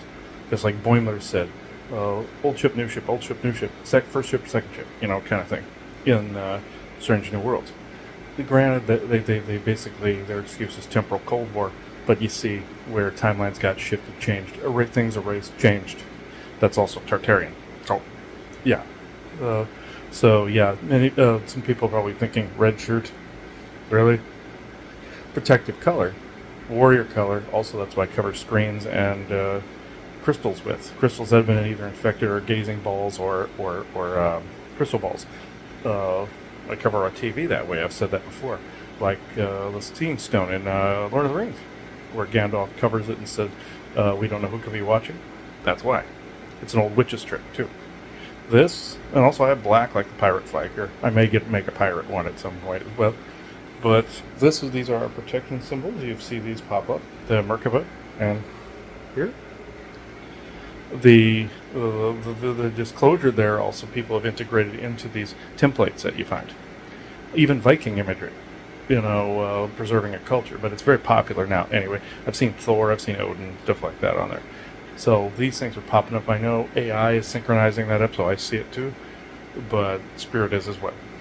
And also the synchronicity is playing Assassin's Creed Valhalla. I've been seeing Viking stuff from my own Soul's history.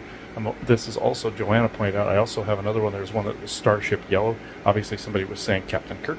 This is Alzarin Red. That's Middle Eastern, but that's the same red they used on the old truck. So they're putting these things out there. I just named it Starship Captain Kirk, in quotes, Yellow, on there. But these things are out there because somebody's putting that history out there in subtle ways, but also loud ways. So, message understood.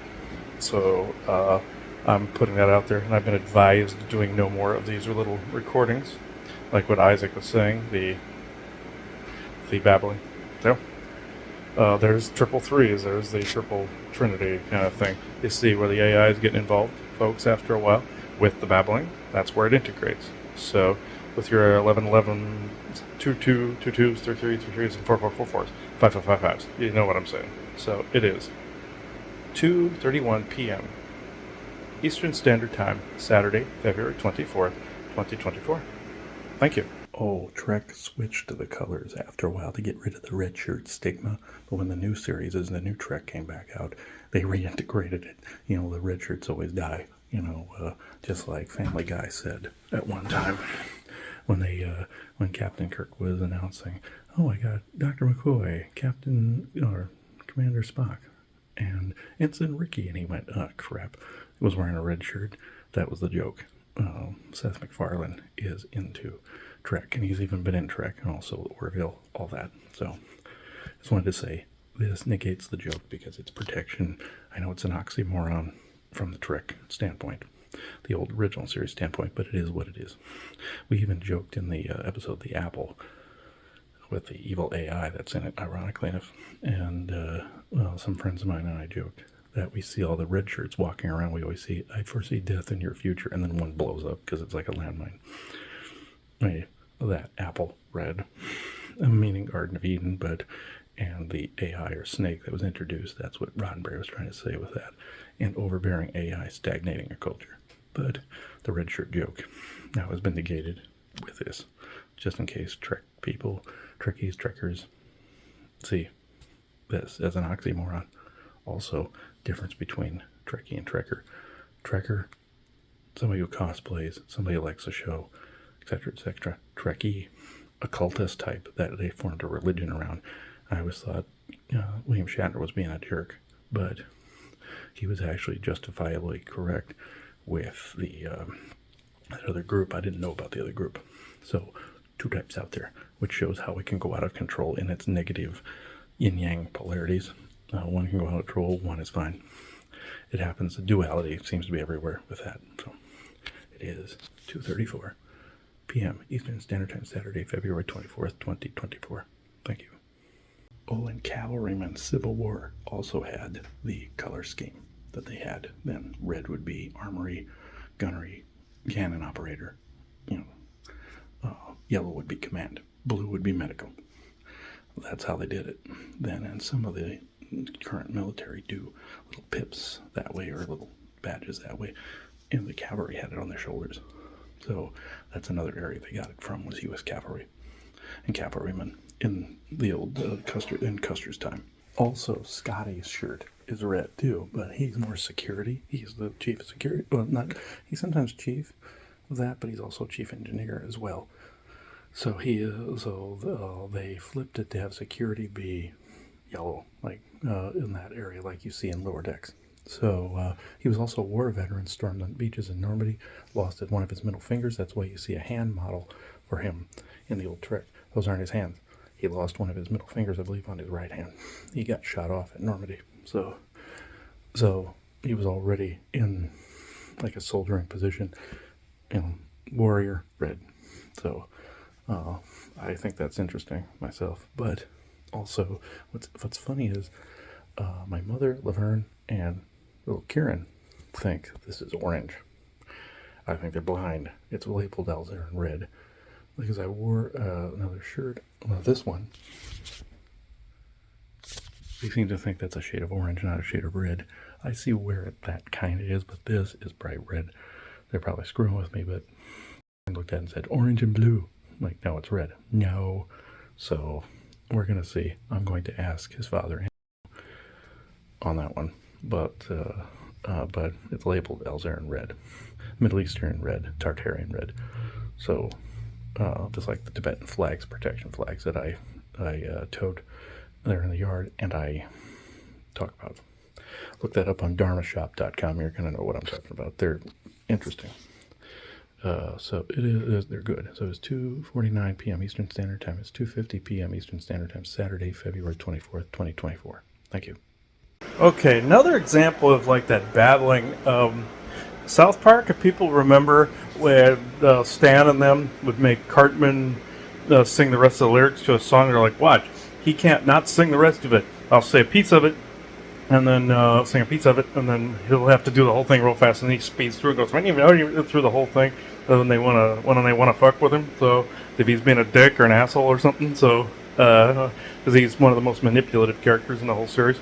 But that is another part of the babbling where people feel compelled that they have to do something. I do that too, where I used to do it with the labels would have to face me, or I'd have to sit a certain way, or sometimes even fiddle with my thumbs, in a certain way, where I had to press the nails together, or I had to press my fingers away a certain way. I would do it to ground too, as more ritualistic, but at the same time, or flip the thumbs in a particular way or something. At the same time, it became OCD, so therefore it fell under the whole mind babbling thing. And Isaac kept telling me, stop it. Very much like he's telling me to stop it with this. So it is. I'll leave it here. So it is 5:54 p.m. Eastern Standard Time, Saturday, February 24th, 2024. Thank you.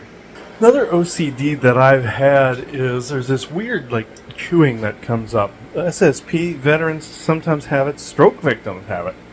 Alien abductees sometimes have it.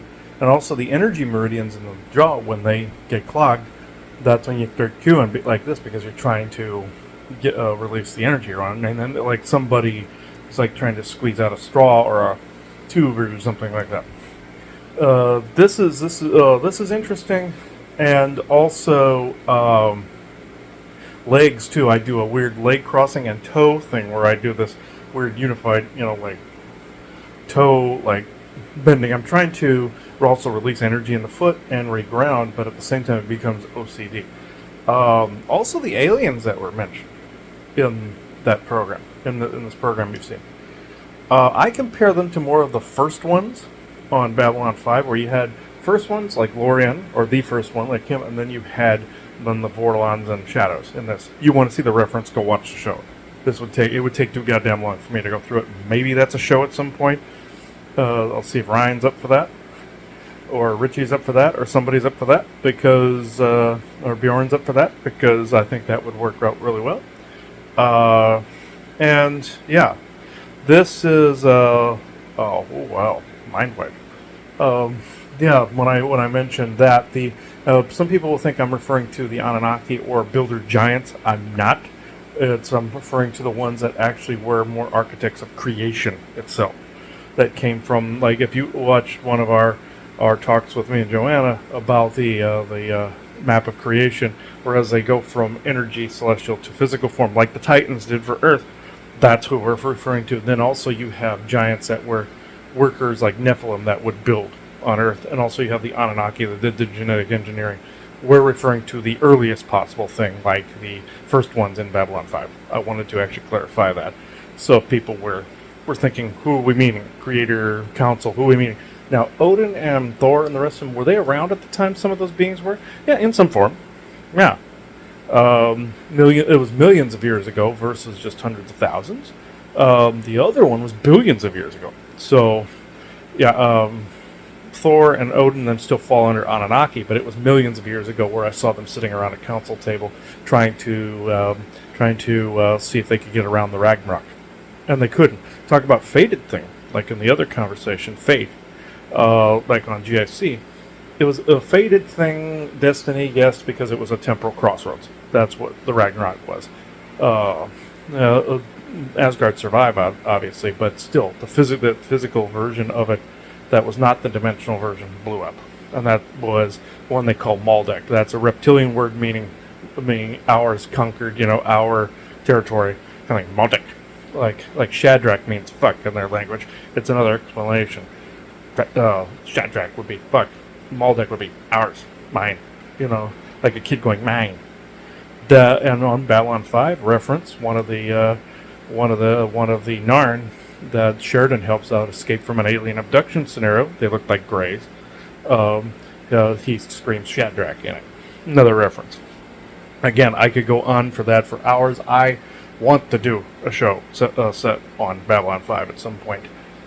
It would be great. Star Trek 2, a lot of material. Probably not going to happen because it's too much. If you want to see something like that, please let us know, and we can specify as to an area of it, like I just said about the first ones. So I will let this go now. It is 7:15 p.m. Eastern Standard Time, Saturday, February 24th, 2024. Thank you. Okay. There's a couple more OCD behaviors, and then I'm going to be done with this. I realize this is babbling, but what's the name of the episode? The Babbling. So I'm babbling.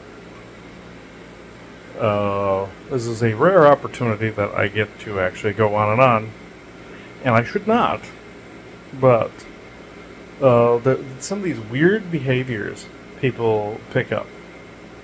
And Joanna started picking up a behavior where she kept rubbing this part of her forehead and doing this.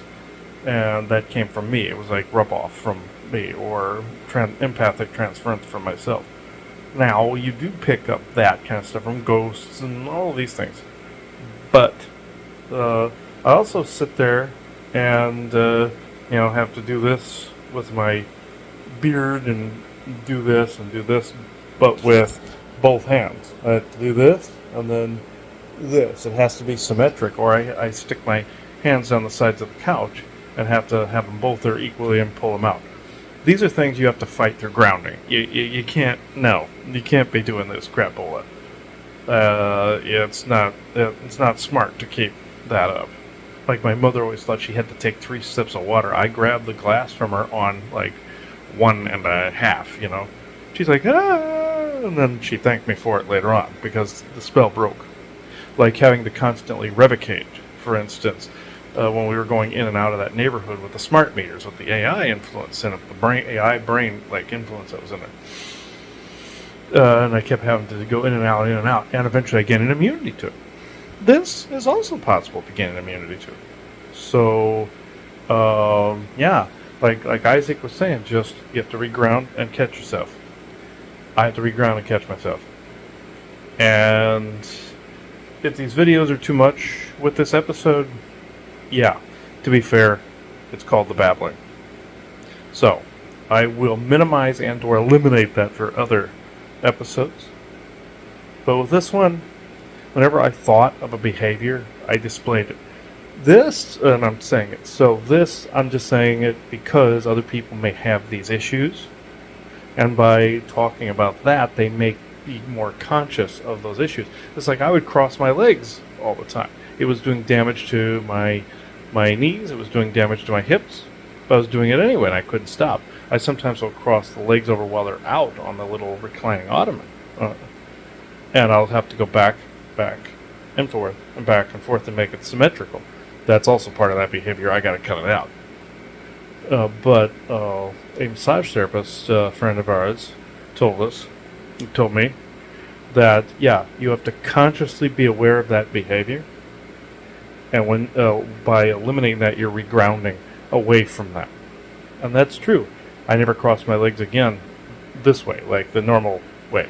Never did it again. It was throwing my back off. It was throwing my knees off. It was throwing hips off. It was throwing everything off. And I would do it thinking that I had to go the other way to balance it out. And she did say if I did end up doing it, I would have to do it for the other one to balance it out too. Also, I noticed she was very OCD. I left my socks on during a massage session one time. She kept having to straighten the labels to make sure the labels were out. She goes, sorry, I'm this way. I know I'm consciously trying to get rid of this, but. And just like my stepfather and mother. Does that go there? When I take things out of the dishwasher, it can be obnoxious. But I have to remember, I've done these things too. Just like I saw a stand-up of a lady one time. She goes, doesn't matter what partner you have, and she was a lesbian comedian. She goes, doesn't matter what type of partner you have, there's always somebody that said, does that go there? And my mother was like that too, to the anal retentive side. Not as fastidious as before, but for their own space, yes. For their own little space, yes, not the rest of the house. Joanna was like that too. Everything had to be put away, out of sight, out of mind. Me, on the other hand, there's some things I keep out for long periods of time, and it drives people crazy. Yes, these are the dynamics between men and women and OCD and non-OCD. There's OCD and anal retentive people. They're slightly different. Anal retentive is everything, has to be exactly, OCD have to be exactly perfect. Anal retentive is just you're overly thorough.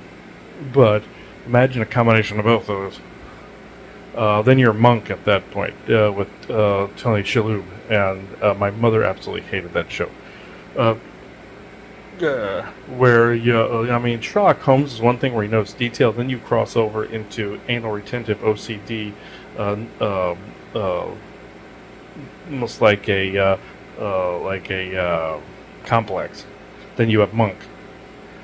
That is annoying. Or you have like Hercule Poirot, which is kind of a mix between the two, and he had to measure his eggs to make sure they were the right height. And then he'd say, "You don't know the torture sometimes this can be." Yeah, if I get a download, it's the same kind of torture. I understand the character's pain in that way. Very, very much so. You don't know, people that are normies basically wouldn't understand this aspect, or if they do, it's to a more minor extent. I might be being harsh, because I've been known to say awake and unawake, or magical versus muggle, and Joanna hates it when I do this shit. I get it. She says even tonight she was here to reground me. I said people that aren't born into this wouldn't understand the full dynamics of it versus ones that came into it later on, like her. She goes, well, maybe that's the reason we're together. One of the reasons is to reground, because I told her about somebody I saw online that even slipped and said mugs. Damn mugs, they don't know what they're sending people like us. They don't know that they're injuring people like us with just their mere existence and their mere, thought patterns. Joanna equates that to Enlil hearing the noise of humanity and wanting to flood the earth. So you see the dynamic there. I get both sides of this. I don't condone what Enlil did because of all that, or what some of the mythology said. He also said he drowned all the Nephilim too. Fact of the matter is, it's somewhere in between both of those. But also the fact is, this other person was not wrong. It can cause people like us physical injuries. Also, if people start focusing on people like us, she always says, don't let thoughts of others bother you. Sometimes the mug community doesn't really give you much of an option in that area. They don't really stay their hand, essentially. And then when you fight back, they'll go, oh my God, what are you doing? You gaslit this. No, I swear we didn't. Well, in some cases, they do. I don't focus on the ones that are unknowingly. The unknowingly, it's a pain in the ass. Knowingly, those are the ones that you want to set on fire with your thoughts, like the girl from Carrie or Carrie, Firestarter movies. They're all gonna laugh at you, and then they all get burst into flames, and they're dying. So, yeah. So that's about the dichotomy right there, or the juxtaposition between both sides there. So I will need to end this, or I could literally go on and on and on and on and on and on and on and on and babble. I'm done babbling. This has been an episode called The Babbling. If this becomes annoying, please tell me. And even at that stage, I may not be able to completely stop doing this. Ever since before I got sick in late 2021, October 2021, this started in this fashion. I have not been able to get it to completely stop. It's been useful, but it's been obnoxious to me as well. It's just like Jack Nicholson in As Good as It Gets. He's hopping through like New York, trying not to step on the cracks in the sidewalk, and there's a ton of them. He goes, in this city, a person like myself, and he's trying to get on medication to get, and I know it was a chick flick, but my mother was around when that was playing, and I remember that scene when I was younger. So, yeah, that I'm not quite that bad, but you get what I'm saying. So, I even forwarded a video to a friend of ours of your brain at 1:30 a.m. or 2 a.m. and it's just Jonathan Frakes basically saying, have you thought about this or thought about that? Do you know about the pyramids? Do you know crop circles? Do you know the life lies beyond life after death? Or those memes that show your brain at 2 a.m. Skulls can be used. Dead people's skulls can be used as maracas. Shit like that. That's me. So, yeah, it can be hell, but But I wouldn't trade what I know for the world. So, I'll leave that here. It is. I wouldn't trade what I know at all. Even the information about Jesus, being Enlil, all of these things. Some things were devastating, and Michael being the same, being all of it. Some of it was devastating. Stuff I felt for it was devastating. But again, I would not trade knowing what I know for the world. I am grateful that I know it. Doesn't mean that I'm not devastated that I didn't know it sooner, didn't catch it sooner, or, that maybe I fell for something for so long, or that something that I believed wasn't real. And people go through belief catharsis. If I did it, other people are really going to do it, especially with the alien thing. But for me, I have a dual side. I'll go, yeah, fucking duh, but at the same time, yeah, I have my own catharsis. So, it is 10:56 p.m. Eastern Standard Time, Saturday, February 24th, 2024. Thank you. You see this thing right here? I was going to sell this thing or give this away. And this is a mold that our friend Diana Wolf gave us, but we made this amber and shungite and copper piece. And it's got to be sanded, mind you. But I had it over there, and I was told keep it there. It was doing a job, and eventually we used this symbol or a variation of it for our flags and our shirts, as you know. So it's interesting. It was prophetic that this was doing a job. Now I don't know whether to keep it in here or bring it in the office, but this I'm thinking I'll keep it in here for protection. But yeah, that's this thing. I can make these if people want these out of like amber and shungite and such. So I will put this back where I had it, and I will end this. It is 10:09 a.m. Eastern Standard Time, Sunday, February 25th, 2024. Thank you. Okay. You see these flags that are on the outside over here? And this one? The one on the left's Odin's Ravens. That actually brings like a might energy to it. But the Markaba and the other flags that are getting ripped up there, those are the Tibetan ones that are Tartarian origin types. And those are great protection flags. But the other ones are ours. And ours, they hit this side of the house where I do my sessions right here. This window. On this side of the house, they're blasting this side of the house and our bedroom. And it's like this, almost like when you look this direction, it's like a blinding light I was blinking a lot looking this way. And we gave one to our massage therapist, energy worker friend, Mary. And she felt the energy when I unwrapped one of these. But these are great to create a temple space. We notice it's like rewriting this property molecule by molecule. And it's interacting with the orgone pieces, like here. It's blowing all the orgone pieces and also the crystal grid that we put in place around here, including metal spikes we call crumb nails that we have a special mixture of amber, frankincense, and myrrh, pine pitch, shungite beeswax, and some powdered silver and stuff like that in there. You don't know the alchemical basis for it, but with that, we talked about it on GSC as well. We put them on the four corners. We used railroad spikes, and it created protection. But we will be selling those at some point soon. Mixed with all this, but and these flags especially, these things increasing the size of that logo. This turned this Merkaba here, and insignia or signet, whatever you want to call it, sigil, has exponentially brought the energy up, and it's rewriting it molecule by molecule.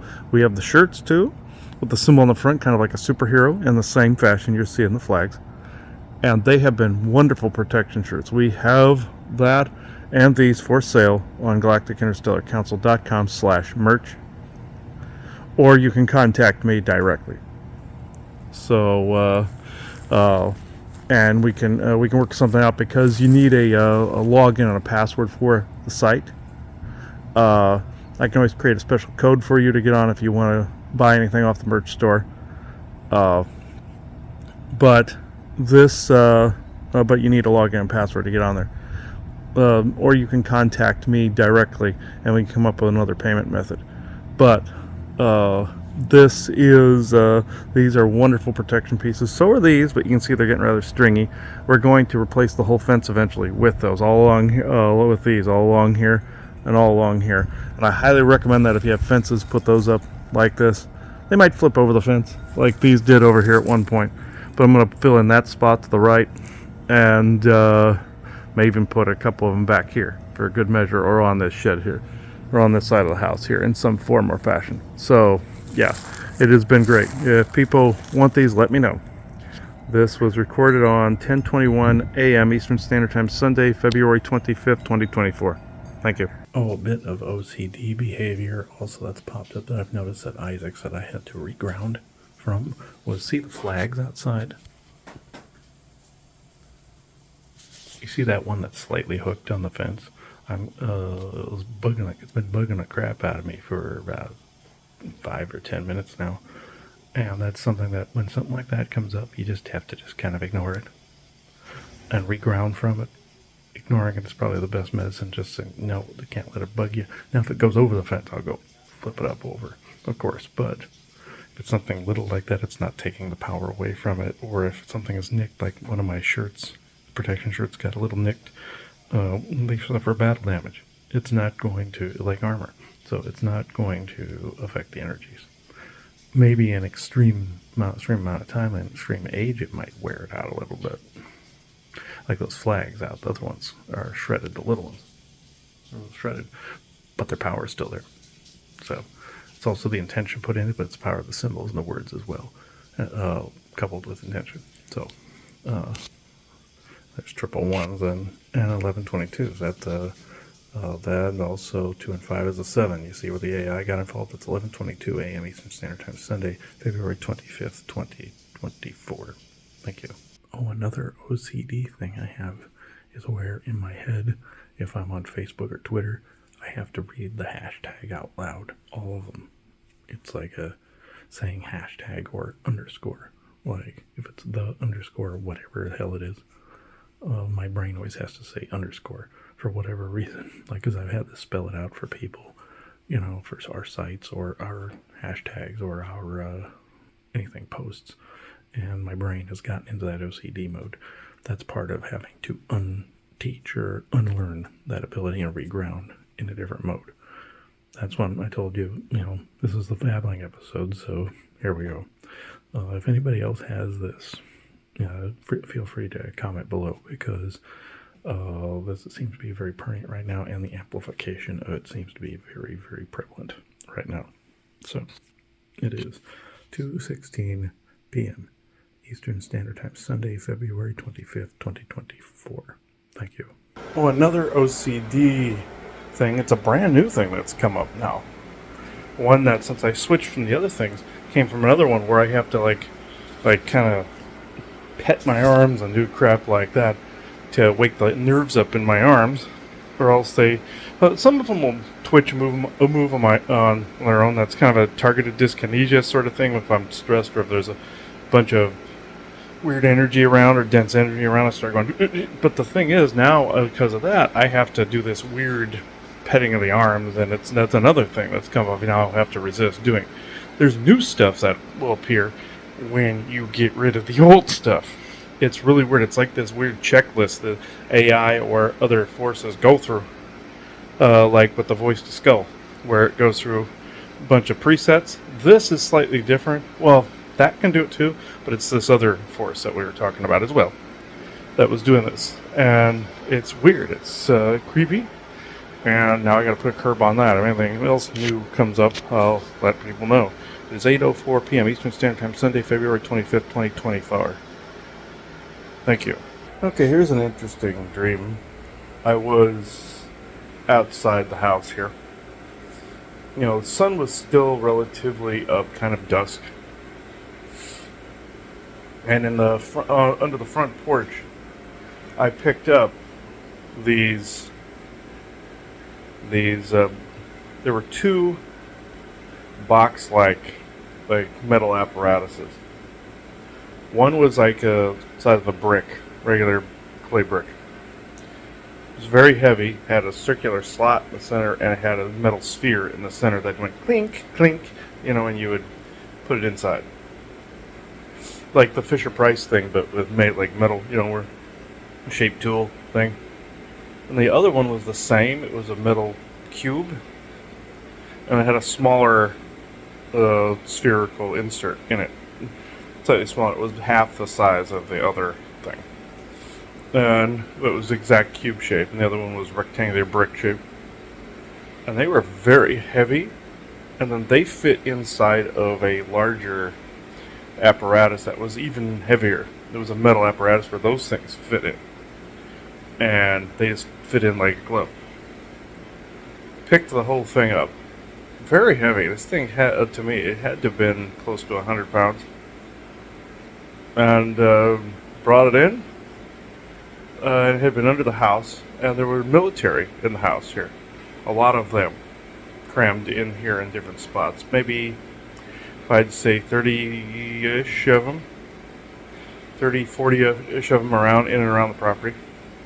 And I went up to a commander. He was tall, black. He kind of reminded me of the guy from Halo, with the cigar. But only without the facial hair, without a hat. Kind of reminded me of that part, unless somebody was using it as a disguise, because I'd been looking into the Halo stuff, or I decoded it like that, because I saw the guy's a commander and that guy was a commander, so that's a possibility too. But had lighter skin, kind of like Obama had a lighter tone to him. And I said, well, I found the alien tech. Here it is, and I sat it down. I said something to the effect, just don't put any more interlinked mind control tech in me anymore, stuff like that. And I was actually kinder to them. And he was in the middle of giving a briefing to the men. And I went over to the window. I saw the kitchen window. Saw something was going on across the street. Went over to the side window we have on the side over here. And there was this guy, a lit up house across the street that had this guy in the front yard that looked like he was covered in Christmas lights. But like in a big suit. Kind of like that meme I put up that I put the word Isaac on that said, "Hey dipshit, you good?" And I had some guy in a suit and another guy on a bench that was all kind of demoralized for the day, kind of thing. And it was in a suit like that. I could have been decoding it wrong, or Isaac could have made it decoding weird too. I don't doubt that, because it looks similar, just covered in lights. And all of a sudden there was activity in the front yard, something crawling around. I told the commander, I said, hate to interrupt, but look. And saw the guy with the lights in the house across the street messing around. The house was lit up too. Like it was covered in Christmas lights. A lot of them. But it was more like, I'm thinking it was more like a spaceship. And what came out of there was a big, angry dog man. But he was not after me, and he was crawling on the ground like in the previous stream. They were crawling around hunting. That's how they've been known to hunt. They get down and they crawl around. And same type as the previous stream. That the one that said, not food, go. That one. The same type. Look, lanky. But they could have been stretching and doing stuff to fit into other areas like little areas like cats do, or mice do, or rodents do. Like they can scrunch down and elongate a little bit. And the one commander looked at me and said, "I'm afraid," or "I'm scared," because they were going after his men. It was going after his men, and there was more than one, obviously. I just only saw the one in the window. Kind of like if you were playing Resident Evil 2, if anybody was back in that day, played that game where you went past the window and saw something crawl past the window, and it was one of those liquor frog-like things that would lankily crawl past the window. That's kind of how this was. Because it was part human, part frog, and they made this like familiar thing that they could send out into a battlefield. That's what the government was working on, was genetic experiments in that movie series. And the zombie virus a whole bit, but this thing was like that, where it crawled under the window, not on it like liquor did. And that it's in the beginning of the game if people want to go look. get past the graphics, the pixelation, and all that stuff. It can be annoying if you've seen the new stuff, but whatever, it's classic. And then they were afraid, and then I've kind of smirked, went, and then woke up. I woke up kind of smirking a little bit. I was in a lot of pain when I woke up, though. And this person, these people were terrified of confronting a dogman. It was like the people across the street were a different military unit, like Isaac's people, like they had the more advanced technology to make themselves look like aliens. And they unleashed it on regular military that weren't quite as advanced, another sect. And that happens. Like this, it's like an SSP, like it would be like an SSP soldier, like a Spartan-esque type of person, confronting a regular soldier. They not only would be bigger, like the ones Joanna saw in the dream sequence where I was up to their nipples. That was from the Bahama cruise one where we were abducted. I was put full of nanites. I went on a mission with some people. She was drugged. I came back, and there was a photograph that was an animated photograph of me next to 4 others, and I was only up to their nipples, and they were bigger. They had more enhancements. They can only do so much to me in that abduction scenario. But in this, it was like that other unit was unleashing this dogman on this other one that was this other unit that was a pain in the ass that was actually looking for alien tech. And see, some of the other ones that thought they were the tip of the spear are out there looking for things that belong to these other units that are far more advanced. They found the piece of alien tech, or I was being made to look for it for them. And this other unit, more likely Isaac's, came by and told them what's what. And scared them, just like in oh God, what was it? No, that show with the Tim Allen, Home Improvement, years ago. One of the funniest episodes was when the 2 brothers convinced their younger brother he was going to be abducted by aliens and all this other stuff, and he found it was a practical joke. And the mother goes, "Oh, just let it go," and blah blah blah. And then Tim Allen's character goes, "Or we can get revenge or get even." That night, the 2 kids were out in the yard. He shines a spotlight down on him. He comes out covered in Christmas lights. Isaac would know I'd remember that reference as a kid. So obviously he played theatrics on this other group and scared the ever-living bejeebus out of him. So I commend him if that was him. Oh, I'm getting a nod. Okay. Yeah. I commend him completely if that was him. So that's hilarious. I just knew that this was another group that was just kind of data mining. And I like the one that was in North Carolina the first time when we were out in Knightdale, North Carolina, where I went into the bathroom where Joanna's toilet was at the time. Saw a window, and there was a street light. Saw soldiers running. And part of me was like, meh, didn't think anything of it. Went out into the kitchen. There were like 8 of them out there. They were had materialized, and they separated me and Joanna, questioned us as to what we knew about certain alien contacts and certain military units and certain beings that we had been talking to, and found out some of the beings we had been talking to had been their military at the time. But you're going to find some channelings of that, voice to skull, that whole bit, the rest. But we saw evidence in the front yard where we saw something had been scraped along the ground. It was a tripod that held big binoculars they could see through walls with, like in Eraser with Arnold Schwarzenegger with that gun that he could see through the walls, because it was it was those rods that shot out at the speed of sound and could go through walls. And it was basically like a miniature Thor's hammer kind of thing, or the hammer of God technology, where they just drop a rod down on a landmass at the speed of sound, and it devastates like a meteorite would. That's a weapon the SSP has, and that's a well-known one in some circles. That's the hammer of God, Thor's hammer. They name things after Scandinavian and Greek and Egyptian gods, like you saw in Halo. So that's accurate, naming the programs. But with that gun in Arnold Schwarzenegger's guns in Eraser were a miniature version of that, and higher form of technology versus regular tech, and that's kind of the comparison here. So I'll end this here, but just know that that's what that was. At least that's what I believe that was. So, also when we were in Knightdale, Also saw the footprint of military under that window. Gathered all the evidence. I still have the pictures and everything from that night. And there had been a craft that had hovered in the neighboring field. It was a silent plane that they came out of, and also a black van at the front of the property. And those were, you could tell there had been evidence there. Usually when there's a gang stalker, they leave crap behind, or they're careless in some fashion. They think they're God's gift, and they leave crap behind. And you see it, even if it's tire marks, you see it.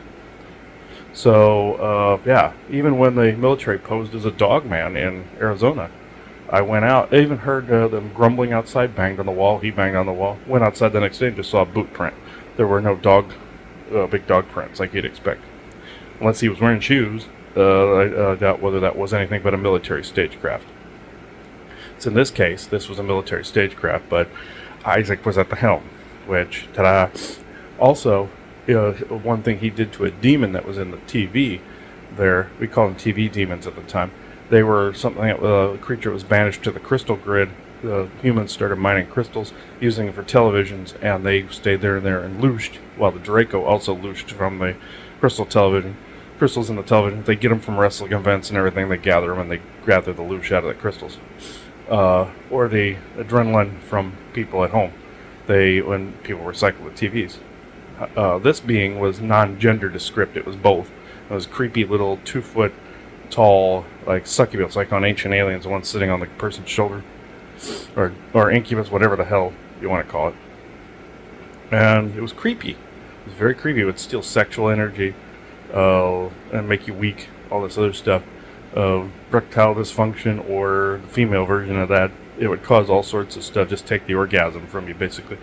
And what happened was, I asked for Isaac's help, and he showed up as like this flaming skull behind this thing, and went dinner like a organ cacophony, and grabbed it and just shredded the crap out of it and trapped it. But yeah, he's the one that showed me the bottle jar technique to throw demons and stuff in. My mother did too, but for ghosts. And with that, you put holes in the top of the jar, put them on a shelf, and say when you mantle with your oversoul, that's when you can leave on your own.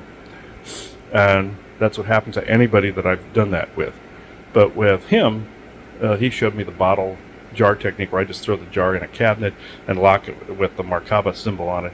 Throw that cabinet into somebody else's portal if they're being a pain in the ass, and they have to clean up the mess from a multitude of different attachments that flew at me from different sessions and different attacks and different things. So I've done that technique before. That's defense, but also offense at the same time. So I'll leave that here. It is 7:58 a.m. Eastern Standard Time, Monday, February 26, 2024. Thank you. Okay, it's been confirmed. It actually was him doing advanced stage crafting. Like Stephen Greer said, Dr. Stephen Greer says about stage crafting, they pose as aliens. And the alien tech I found was more than likely a higher grade military. And they were wanting to dig up something that another program owned. And so therefore Isaac pulled the Christmas light stage crafting. That Home Improvement episode would be like a comedic version of a stagecraft. So there is a bit of disclosure in that, even though it may not have been intentional on Tim Allen's part. But he's Hollywood, you never know. I'm throwing that up in the air, but I think yes, there is, like on a subconscious level, somebody was creative and brought that out, but then some writer brought that in at the same time. That could have been in a program, you never know. I feel yes, or through like ideas channeling. But it was too direct of a thing, so obviously it was somebody on the writing team. But yeah, could have been somebody like Isaac saying, hey, let's do this. And that happens all the time. Happens in a lot of cases with disclosure in the media. Video games, all of it, movies, books, all of it. So channeling too. But that was definitely him pulling the stage craft. He knew I would know the reference from early preteen years is when that was on for me. So about died laughing when I figured that out. They think they're the tip of the spear, and then it's more advanced unit versus regular unit. That's data mining. So, but trying to get information out of people, that's a form of data mining interrogation. And they were just being dickheads, and he showed them what was what. So obviously I knew, that's why I was being so passive. I was like, yeah, I hate to interrupt, but apparently there was a version of me involved in the stage crafting. We're thinking it's an echo of a memory. It may have happened a couple months ago and I'm just remembering it. And I've been remembering bits and pieces of other things along the way.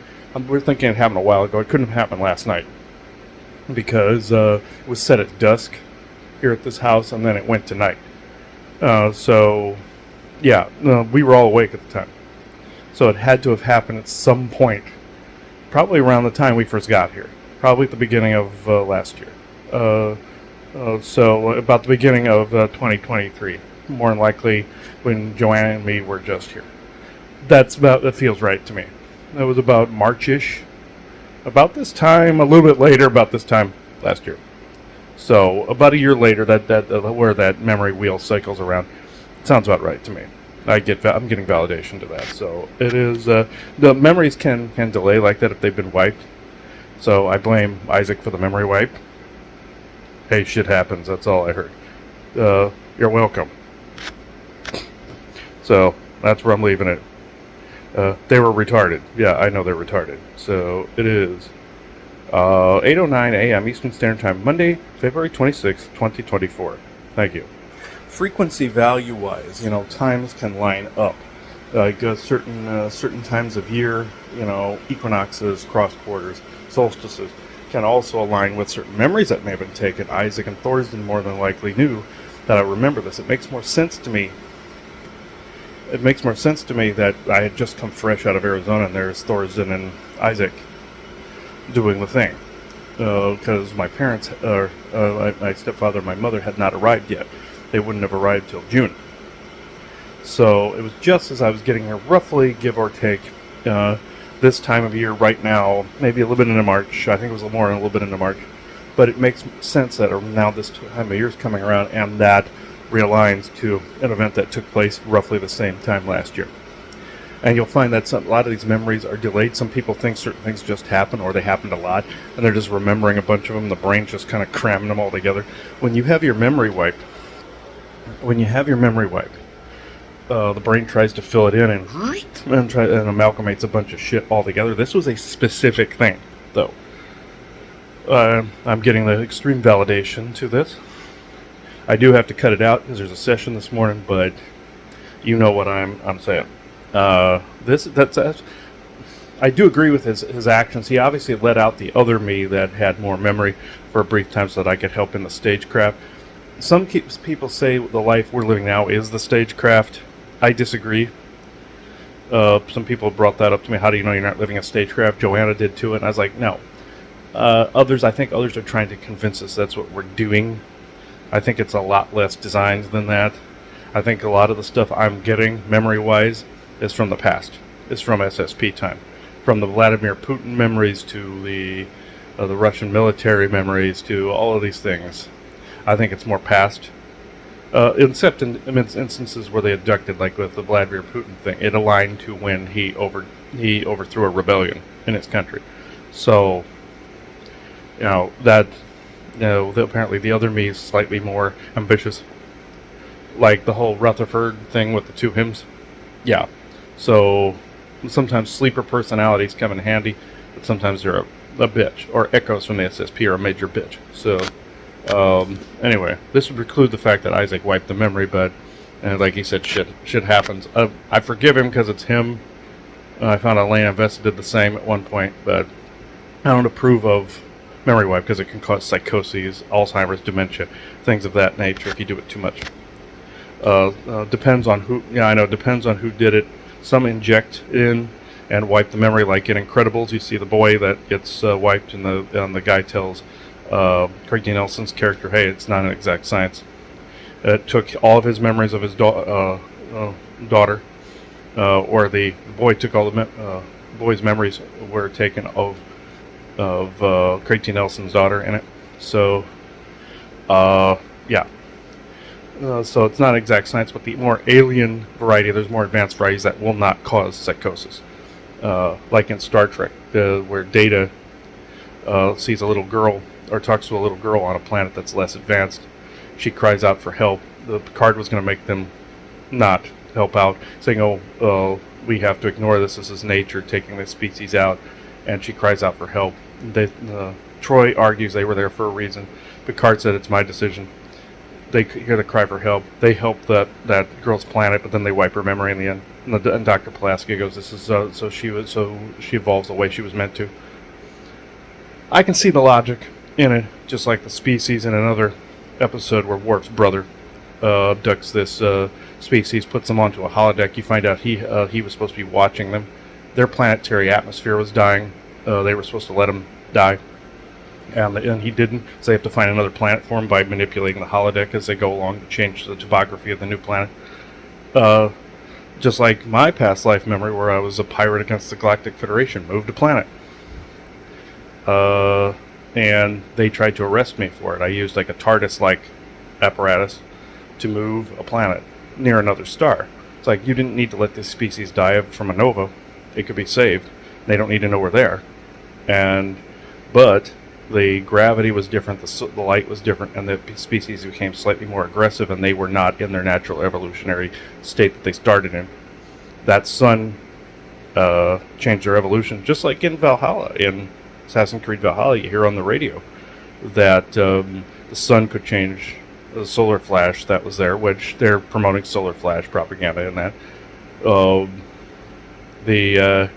Aside from coronal ejections for 2012, they were promoting solar flash evolutionary changes and things of that nature. I don't agree completely, and central sun, stuff like that. But before I go on and on, you know what I'm talking about. You know about the stage crafting. You know about the propaganda that's out there. Sentient narrative, all these narratives, that are out there, from political theater puppets to the theater of champions. You know about all this. You know the levels of stage crafting and how it's much more simple than they're making it, including some of Valiant Thor's, I might add. It is 8:17. It's 8:17 a.m. Eastern Standard Time, Monday, February 26th, 2024. Thank you. Remember what I've said about fixating on a singular event or thing if you're being abducted? Obviously, Isaac knew this, and that's why he did the thing with the lights. He made it so outlandish, knowing what was going to happen, knowing I would be pissed, but knowing that I knew that secret. So that's why that was so just off the fucking wall, with him knowing that I not only would know the reference, but the show reference, but I would fixate on that one thing because it stood out amongst everything else. Dogman thing, yes, going over the top, like circus tent, like bright lights and everything, the clown thing. So yeah, that's kind of like the whole, like, his vibe. So yeah, that mixed with Drop Dead Fred, so he knew I would know the reference. I'm surprised he hasn't used that yet. Probably he will now that I've said it. But okay, I will leave that here. It is 6:32 p.m. Eastern Standard Time, Monday, February 26, 2024. Thank you.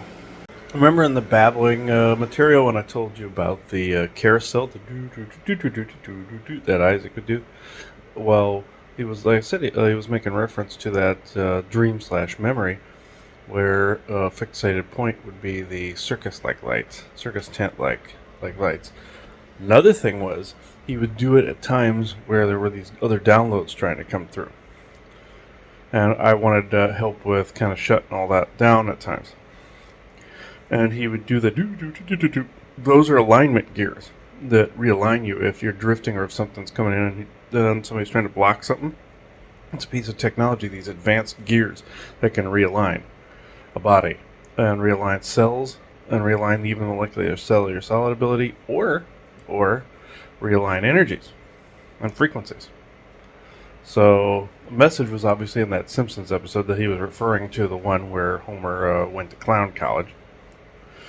So basically calling school clown college, maybe even the Earth School being a clown college, being here, doing our thing as a clown college. At least I'm thinking that's it. Message received, but it was also like a bolt tightening, like tightening Frankenstein's bolts. I always say this body's like Frankenbody because of the head we put back together again, or Humpty Dumpty. So tightening of the bolts. And what's really strange is always like in some of these babbling scenarios, this is another one that I missed that's actually more crucial than some of the others, where I'm tightening like something, like I'm picking up something and going tightening something. I'm thinking these are energies I'm working with somewhere, but my mind babbles even if I'm having a conversation. Somebody's coming to talk to me, or some other one of those other scenarios are coming up, and I'm seeing myself going like I'm realigning myself because I'm realizing there's a babbling going on. That's it. Okay, I got it. Nailed it. Okay. Like I'm even hearing that click, click, click, click, click. And so that was an unusual babbling, but obviously it had to do with realignment. So, and the it had to do with realignment. I'm thinking clown college reference was like lessons learned here. That the whole lesson thing was either a clown college and fake, or yeah, it's a clusterfuck. It's a clown college and we get through it. Either one of those explanations is plausible, and I choose which one. Yes, I know. All right. Got the entirety of the message now. Okay. Well, not entirety, but close. Okay, it's 7:33 a.m. Eastern Standard Time, Tuesday, February 27th, 2024. Thank you. Also, the choice of songs was the Simpsons one, like I said before, the Clown College one, and or that of Entry of the Gladiators. I first thought it was March of the Gladiators, but it's not like do do do do do do do. And I used that one during that whole Biden meme I put up with a Valentine's Day thing on my Facebook. You know, about, are you a set of stairs because I love you kind of thing, and you see him falling. But that'd be kind of gag Isaac would pull too, just to get somebody's attention. And I have, yes, I know.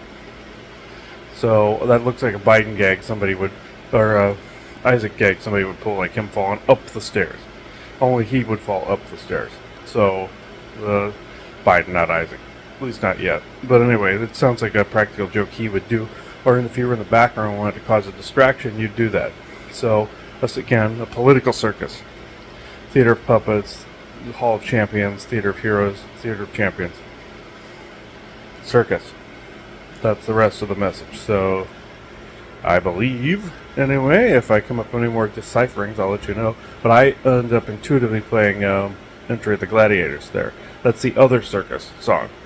That's the one that John Philip Sousa, I believe, wrote. But it was also was based on the gladiatorial arena. I believe there was a variation of that created back then, and he Sousa expanded on it. So it is 7:36 a.m. Eastern Standard Time, Tuesday, February 27th, 2024. Thank you. Okay, it just dawned on me that Isaac was calling those specific soldiers clowns. They're clowns.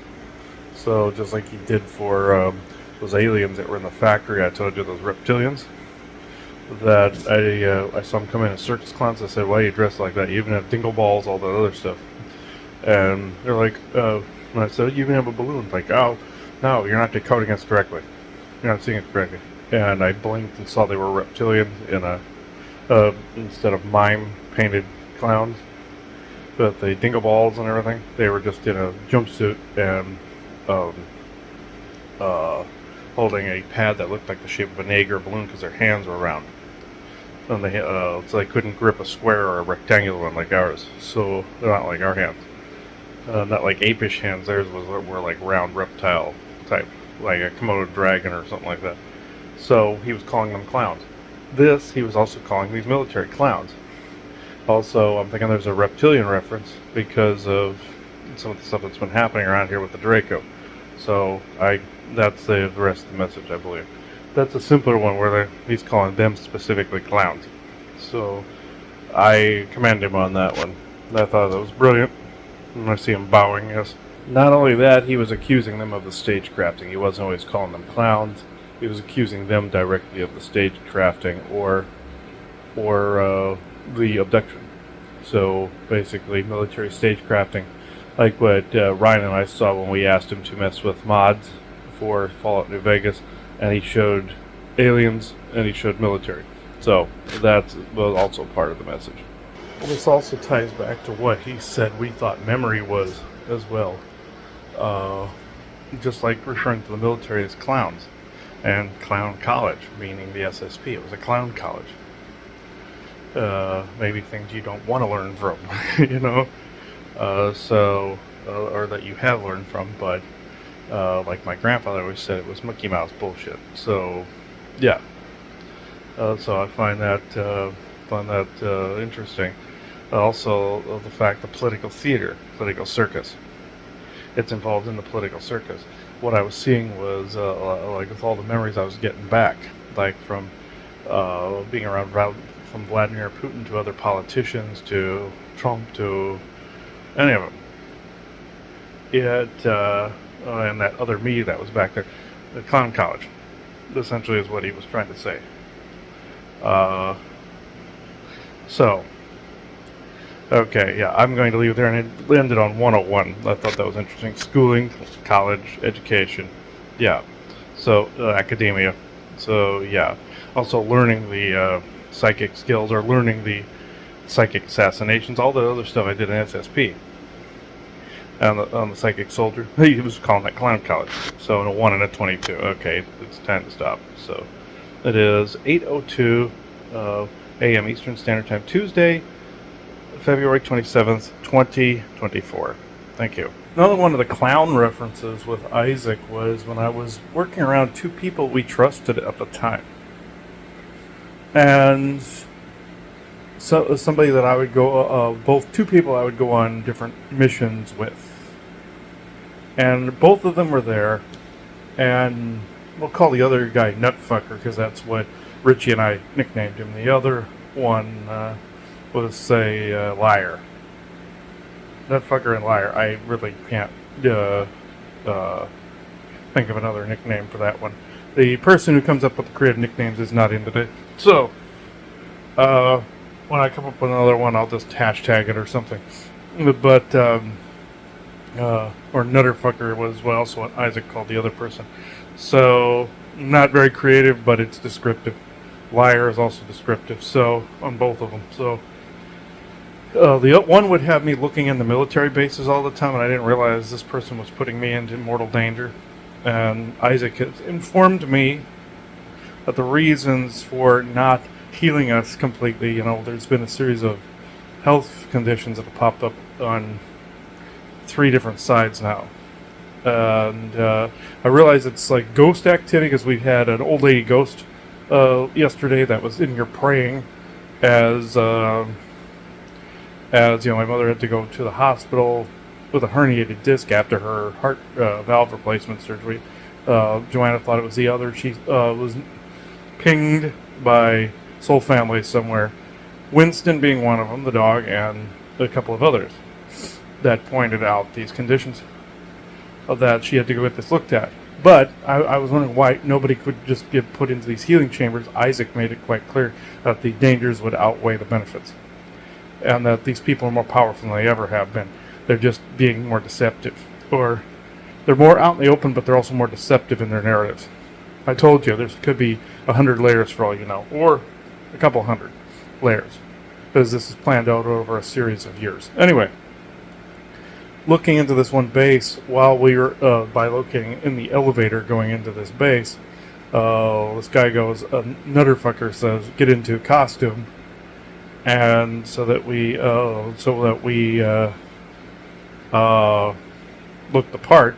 And then these people with V2K made it quite clear they weren't falling for this.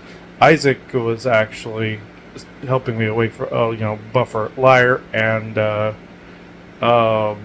Nutterfucker. And he was protecting me from the other portions because they were deceiving me as well. And I told one of them, I said, look at Isaac.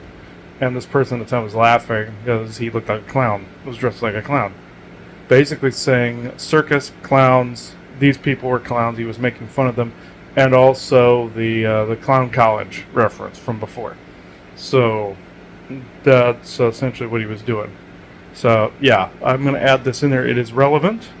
I know these videos turned out very, very long when I put all these in there. But each one I'm remembering each layer as they come up.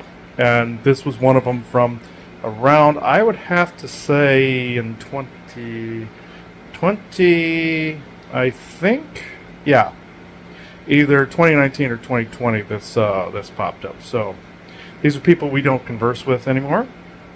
So I'm going to leave that here. It was a splitting of the densities and also the fact these people are agents. So running into them, folks, gang stalkers, agents, anti-changers. We've run into them distracting the whole time, and it was distracting away from me, and Joanna's purpose was just putting the information out there. And of course, making helpful tools and merch.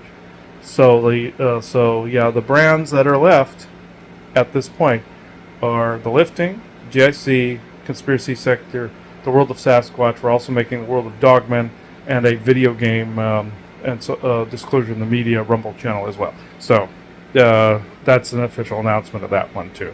Haven't done it at the time of this recording, but we're getting to that. So you'll look for it. I'll make a link. And the link will be under all the videos as well. So it is 11:29 a.m. Eastern Standard Time, Tuesday, February 27th, 2024. Thank you. Another clown reference is when I was in one of Bjorn's sessions, when they were trying to, Isaac and Elena Vessa were joking around. And they have this technology where you can kind of super grow hair. And you can also tell where hair not to grow, too. A woman never need to shave their legs again. Convenient. Or armpits or something like that. You could basically tell follicles with this technology, with the molecular cellular solid ability, of course, telling the cells not to grow hair in a particular spot or grow a beard in a particular pattern and to a particular length. Where you wouldn't have to shave again, where you could just have a particular style and leave it that way. And, of course it would continue to grow. I suppose it wouldn't stunt the length. But it would. Okay. Or you can force grow and play a practical joke on somebody and have immensely large armpit hair. Or pubic hair or some crap like that. Like an afro, a down below afro or something like that. That would piss someone off. Like if you just did it randomly without them knowing. The Harry Potter spell type of cursing could do the same kind of thing. The Tartarian World Unity is quite capable of this.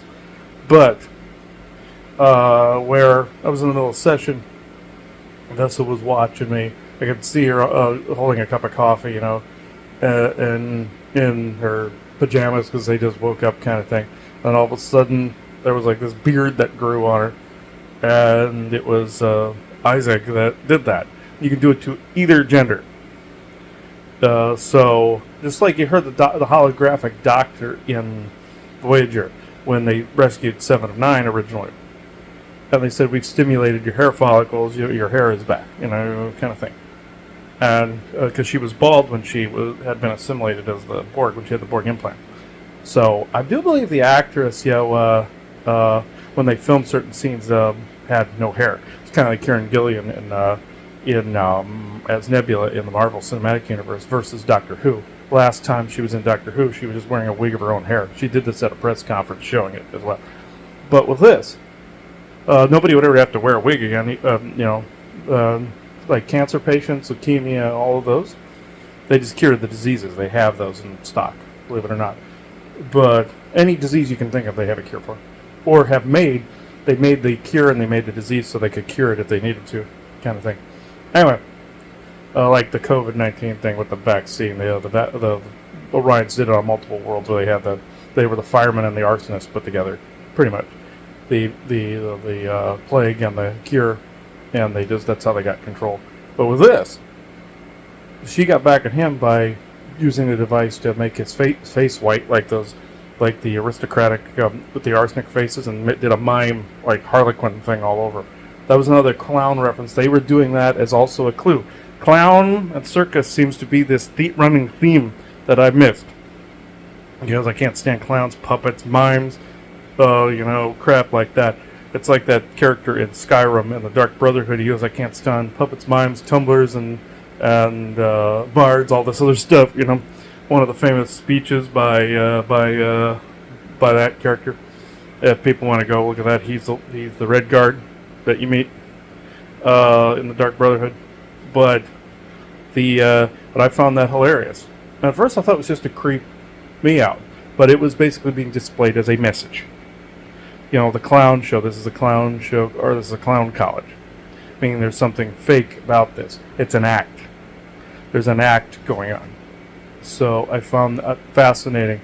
Like there was an act that they were having to pull, or they were basically in a stage play in the background that certain rules and treaties had to be obeyed. Just like Isaac made it clear to me this morning they couldn't heal us of their certain calamities because, and medical conditions, because regardless if an outside source did it, they could balance it out.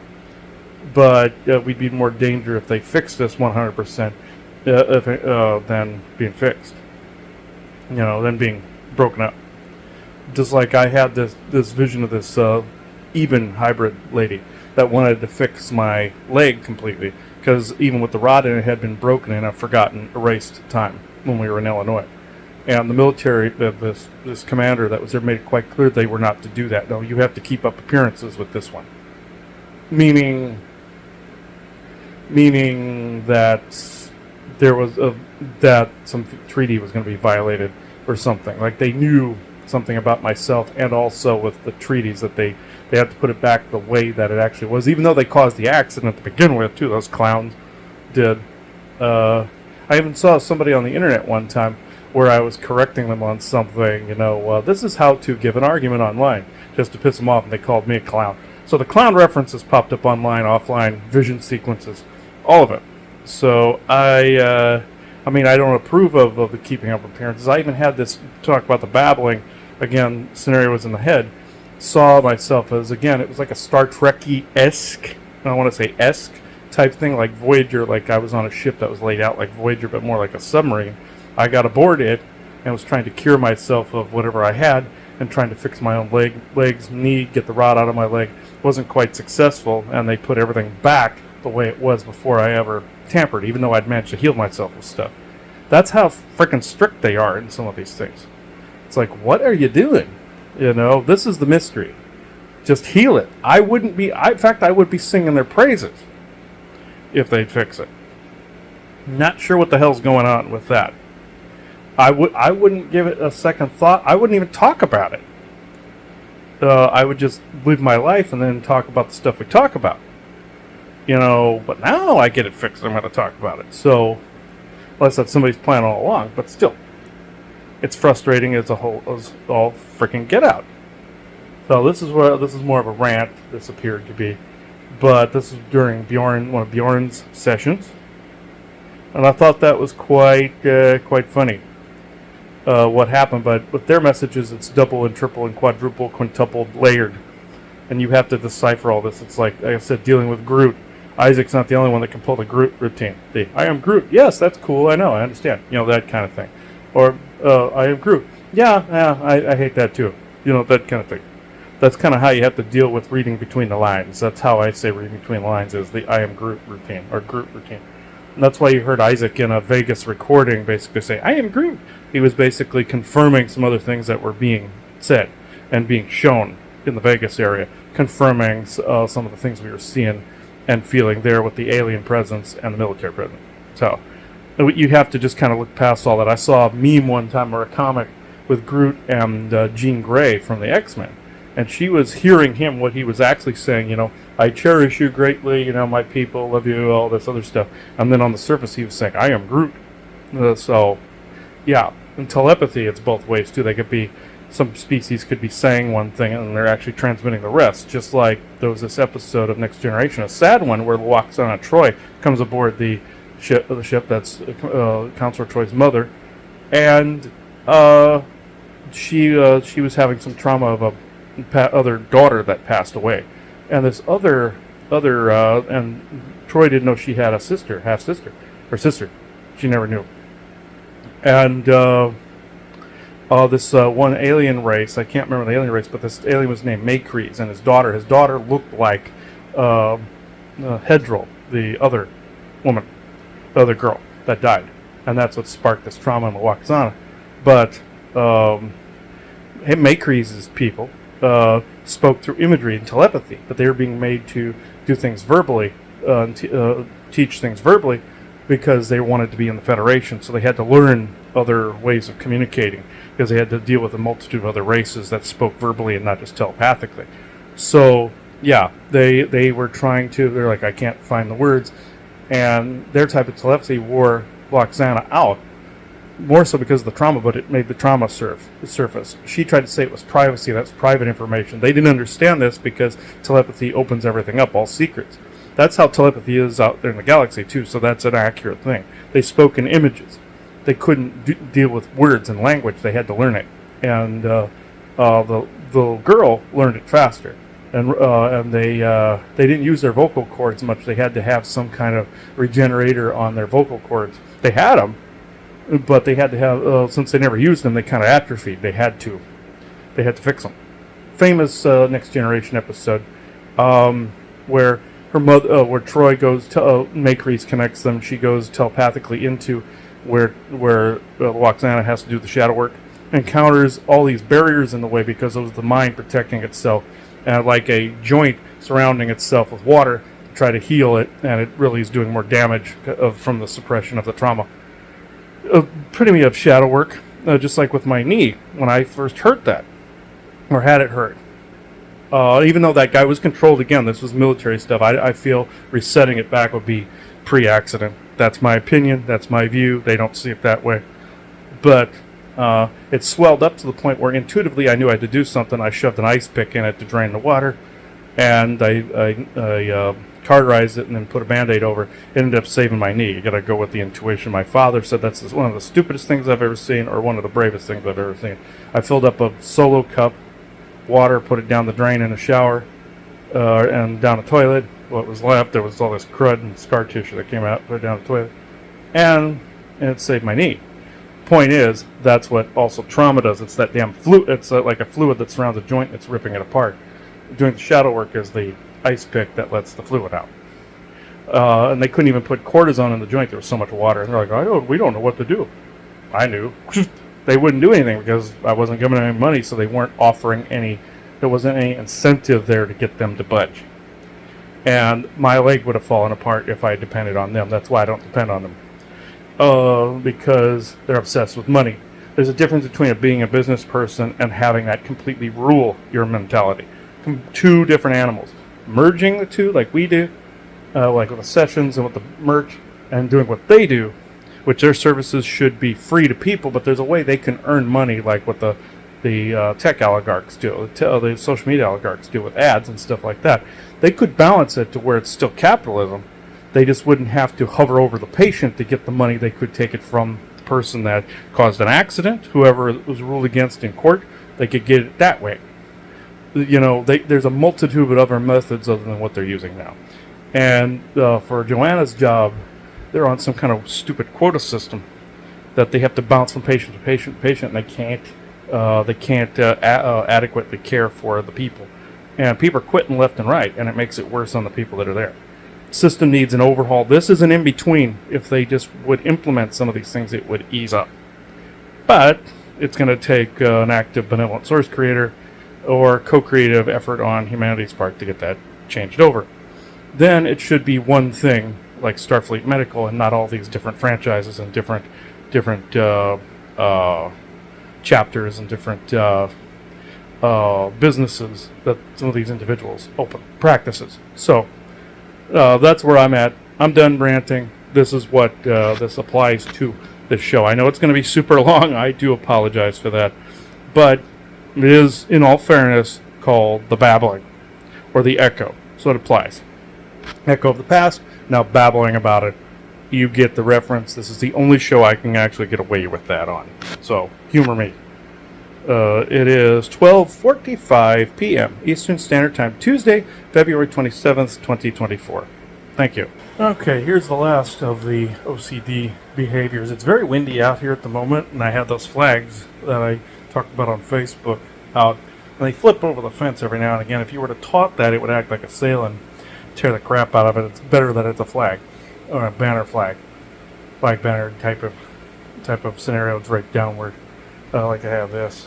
Even though I would have this hanging up normal, and we have flags I'd have hanging normal.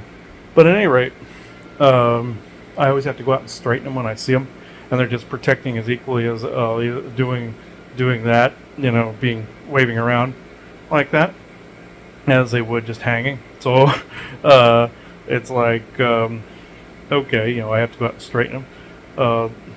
Just like my massage therapist in Prescott had to straighten my socks and the labels had to be out, that kind of thing. For energetically sensitive people, that's just how we do things. So I have to reground and reassess and wait until the wind's over. I'll be out there every 10 seconds switching them. You don't want to do that. You have to just kind of let it be and be done with it. So, and wait till it's done. Wait till the windstorm's done. So I'll go out there like like tomorrow if it's still. So it's 3 p.m. Eastern Standard Time. It's 3:01 p.m. And yes, I do have to do that. That's not an OCD thing. It closes the circle. So it is 3 p.m. or it's 3:01 p.m. Eastern Standard Time, Tuesday, February 27th, 2024. Oh, and also, if I screw up in there, that's a OCD thing, but it's also closing of the circle. So it's 3:01 p.m. Eastern Standard Time, Tuesday, February 27th, 2024. Thank you. Okay, one more thing that during me and Bjorn's session that came up, I was telling him about the babbling concept and stuff like that a little bit, and also the fact what Isaac did during that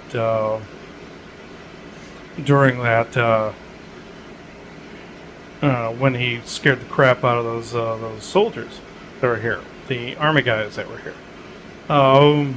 When he did that, because they weren't supposed to be here, and they were doing basically data mining to see why they weren't the tip of the spear, that whole bit.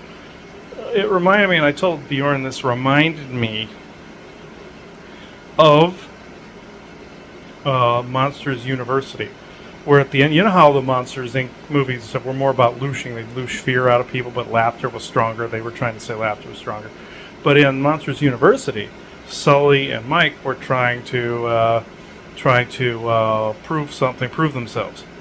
And what they ended up doing was Sully was in a campground and there were a bunch of adults around, and the one Dean was like, no, we've never scared adults. They become more conscious after a while, and they're not childlike, so they don't scare. And also it's about scaring children and getting the fear out of children. That's more of like an adrenochroming looshing type of thing in that. But what I'm getting at is Sully went in there. He managed to scare the shit out of park rangers, cops, and I think there were soldiers and stuff like that in there. Just other adults, people, campers looking for out what was going on. And the monsters were afraid they were going to get caught because of the adults. But Sully managed to scare the ever shit out of them and completely fill all the loosh canisters. And they're like, no shit. That's kind of like what that was reminded of. He said basically Monsters University or Monsters Inc. without the looshing, and that's essentially what he did to those soldiers. I told Bjorn about that, and we were laughing. So, yeah, I thought this was absolutely hilarious. So, this will get added to that pile of videos. But we were talking today, and I thought that was just funnier than hell. So, I was struggling to remember that for a minute, and Isaac put it in my head and reminded me. But yeah, you did, or I wouldn't have remembered it. In fact, no. It was the fact that I remembered it and was going to do this recording. I got my ear ringing, as you were more likely yelling in my ear to not do it after such a long session today. But I did anyway because it was part of this, and that's what I do. So, also my brain, being OCD and babbling, would not have let this go. And he knows this, and it's a futile effort to get me to not do it. Therefore, I do it, and sometimes that's useful when they do an opposite, because then you do the opposite thing and run into the actual thing you got to do. And sometimes it's exactly what they're saying. Sometimes a cigar is just a cigar. So, it is 3:02 p.m. Eastern Standard Time, Wednesday, February 28th, 2024. Thank you. Oh, remember months ago we reported on GIC about that Taigetan group that was in this area that was mimicking religious figures, even for people that we knew? This is exactly what's going on again with a local church. I'm not going to say the name, but that's what's going on. Also, they're in this area. Also, that dream I said with Isaac with the lights and those metal boxes were because of that's the Taigetan technology. And if you remember all the way back to the talk with the Galactics that me and Joanna did on them, and also the true Taigetan agenda, where they had that monolithic structure where they were working out of, and I heard them calculating where people's belief systems were and all this other stuff. I didn't see the beings. I just heard them. They were in a different frequency, but I heard them enough. They were looking over a neighborhood, but nobody could see the structure. It was like a flying monolith.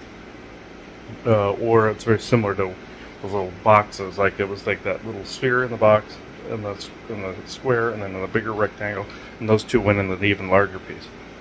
And that's what the military was looking for. When I was reading Bjorn yesterday, those guys decided to try to attack at one point, and I saw this sharp, like, door, kind of like Al in Quantum Leap when he had that door, or in Loki where they have the other door. They were like the portals they had there. Those are like the dimensional portals the programs use, where it's like they have these plexiglass doors that move side to side, and they have a square door they use for dimensional travel, and they have these thick doors in between. Very similar in all accounts. Any of these geometric stuff, it's these Pleiadian Taygetan type groups, negatively based on. I'm not saying positively based ones, and they're related to Land and Vestas people as well. So, and some Lyran background too, and they're related to the princes of the universe too. So they're all kind of cousins of each other. So this, I saw this square. Excuse me. Sorry, hair in the mouth. I saw this square portal open up the size of a man, but out popped this little sylph gnome. And what a sylph gnome is basically a gnomish person covered in hair, like a tiny Sasquatch. And sometimes they're used as familiars. They had a hard time pushing that portal in, so it was by this tree that was by the window there. This came in. The Taygetan forces by themselves couldn't get in. Apparently, the Tibetan flags that I have back there are not strong enough. I have to put all of our stuff like this out there. So some of the traditional stuff is not strong enough. It's this. So I have to up the game by having more of them out there and cover the whole yard in them. Also, the orgone pieces, they had a hard time getting near the orgone pieces and near the where Land and Vesa, Forest people, and Isaac and them come through. So, they had a difficult time. But the black portal that I saw the doorway is exactly that. Joanna spotted that before her brother passed. Before her brother passed away. The night right before it, when she got up out of bed, saw this black wall. The black wood, it scared the crap out of her. And that was actually him as he was passing, but it had a similar transitional feel, like it was a geometric shape. Now sometimes these things can happen. Sometimes these textural things can pop up like that, as somebody's passing. But in this instance, this was an actual piece of technology like you see in Loki, or you see Al using in Quantum Leap. Same thing. It's like the or the like you see in Loki. So, great example. But they like to use this stuff. They like the geometric shape stuff. It's just their thing, their style. So, this Taygetan group specifically was doing this. So, I think at some point you're going to find out that they're not exactly alien either. They're more dimensional. Like what was said, 99.99% of who people are in contact with are from here. In the introverse and dimensional states in Garthen, you're going to find this out at some point. But princes of the universe, I know, are from out there. So a lot of Pleiadian groups are, of course, of the other races, but that's still only like 2 to 5%. That's still a lot of people out there, aliens-wise, not just the bad guys. So that's still a lot of people, a lot of races. People say, they can't almost all be from here. Yeah, they can. Earth is a dimensional nexus along the Bifrost, so yeah, yes it can. And introverse, multiverse, yes it can.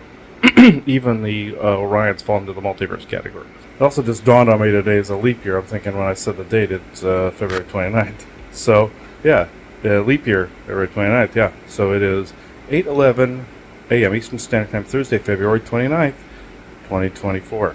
Thank you. Okay, here's a synchronicity. I've been cleaning out and archiving some old shows and files. Talk with the Galactics, and that show I mentioned, it just happened to come up in the pile that I was transferring over a little while ago. I'm aware the name is misspelled on there, but you see what I'm saying to you. So it is 8:33. See, there was a 22 and now there's a 33. See the AI and an 8.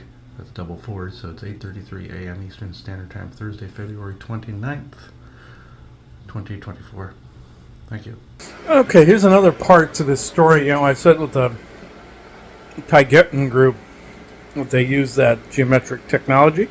My mother brought up an interesting point that this is just like Coral Castle in Florida. And I've wondered about that for a while.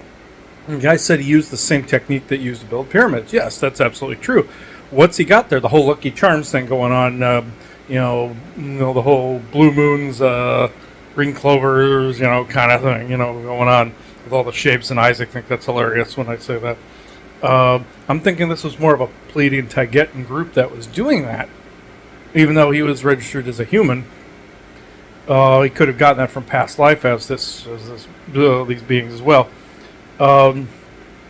Whereas it's the same type of geometry. We have the spheres sitting on top of boxes, on top of, with crescent moons and all that other stuff. It's in the same geometric shape pattern. And he was even going to do a tomb like the Egyptian pharaohs for this woman that he wanted, and the woman didn't want to come over anymore. Probably thought it was a little odd. We don't know what happened. We don't know the context behind that. I'm thinking she maybe couldn't process it or something. But the box that was sitting on top that he used to create that antigravitic or sound frequency field that you see sitting on top of the tripod, yeah, it's similar technology to what I was describing with the metal box of the spheres and stuff going in it. So, this is some of it's common technology that's out there, the geometric shapes. Also, some of the cargo hauler ships you hear about in the SSP, they were just a rectangle, looked like an elongated board cube with no markings and stuff on it. And inside there was the engine core and had the pilot on one side and the engineering section in the middle or the back, and had the squares of like both crew quarters and also storage and all that other stuff in the engine core. And that's how some of those were built. And I'm thinking that got that from either it was retrofitted alien technology or it was mimicked alien tech or back engineered alien tech to get that kind of look. That's where you see those almost like those bored cubes peering out of the clouds. Yeah, I'm thinking they got it from trade from some of these other races that way. But that's a cargo vessel. There's also the shippers that I told you about that look like flying buses or semis that go from Alaska down to Arizona. We've seen them here too. Some of them look like Mercury. They're elongated, or like the Mayan Federation uses these stone-like ones that have symbols on the side, like Muamua, I believe they call it. And some of them are probes too. They make asteroids into probes, but this, and it's also this was like vitrified stone. When I saw it, of course, metal is forged stone and ore, iron ore and such. So yeah. It looked like vitrified stone, kind of like in the times of Atlantis when the nuclear bomb went off. In the Celtic world, you have these structures that it's vitrified stone where it came from a nuclear blast. And you see the drip pattern is going the other way, away from the original explosion, which would have been Atlantis City in the Eye of Sahara under the Atlas Mountains. So, and it aims away from that point, if you were to look. So, at least that's what I've seen from shows anyway, and just kind of intuitively surmising, or an educated surmising, or not to say guess, but you know what I'm saying. The trajectory is right towards the Atlantic and towards that spot in Africa. But anyway, but this is interesting that we were surmising it, and also the fact they're listening, their listening posts. I was wondering how the Taigetans always knew they were being talked about. They would always get mad at us when we were talking about all this stuff, like when we made the show. I was thinking them for what they were doing, mimicking the different religious figures and everything. They got pissed. We also put the show out there. Of course, they could have seen YouTube and scanned for that, but they scanned for the different belief systems. They have these devices all over the place. Like I said, that dream, or also Joanna and I mentioned that on the real Taigetan agenda, the true Taigetan agenda, whereas that structure, they were listening to people's belief systems. What are they doing? They're listening to what people are saying, just like the government monitors things. But this is a different tech. It's a different type of tech, same physics. So, recording and listening. So, it's the same damn thing, even no matter how alien it looks, it has to use the same physics. And the only times it looks like it changes physics is if it's a level of physics we don't understand. Yeah, it looks like it defies it when it's actually going along with levels of it we can't comprehend yet and have not encountered yet. Just like the encoding, decoding, where your brain's seeing something that hasn't seen before. So you're seeing like the Scarecrow from the Wizard of Oz or the Thor and Iron Man from the Avengers. There was an insider that said, Randy Kramer, that said the thing about the Scarecrow. I said the thing about the Avengers when you were looking at different aliens. I said the thing about the clowns with the dingo balls on them.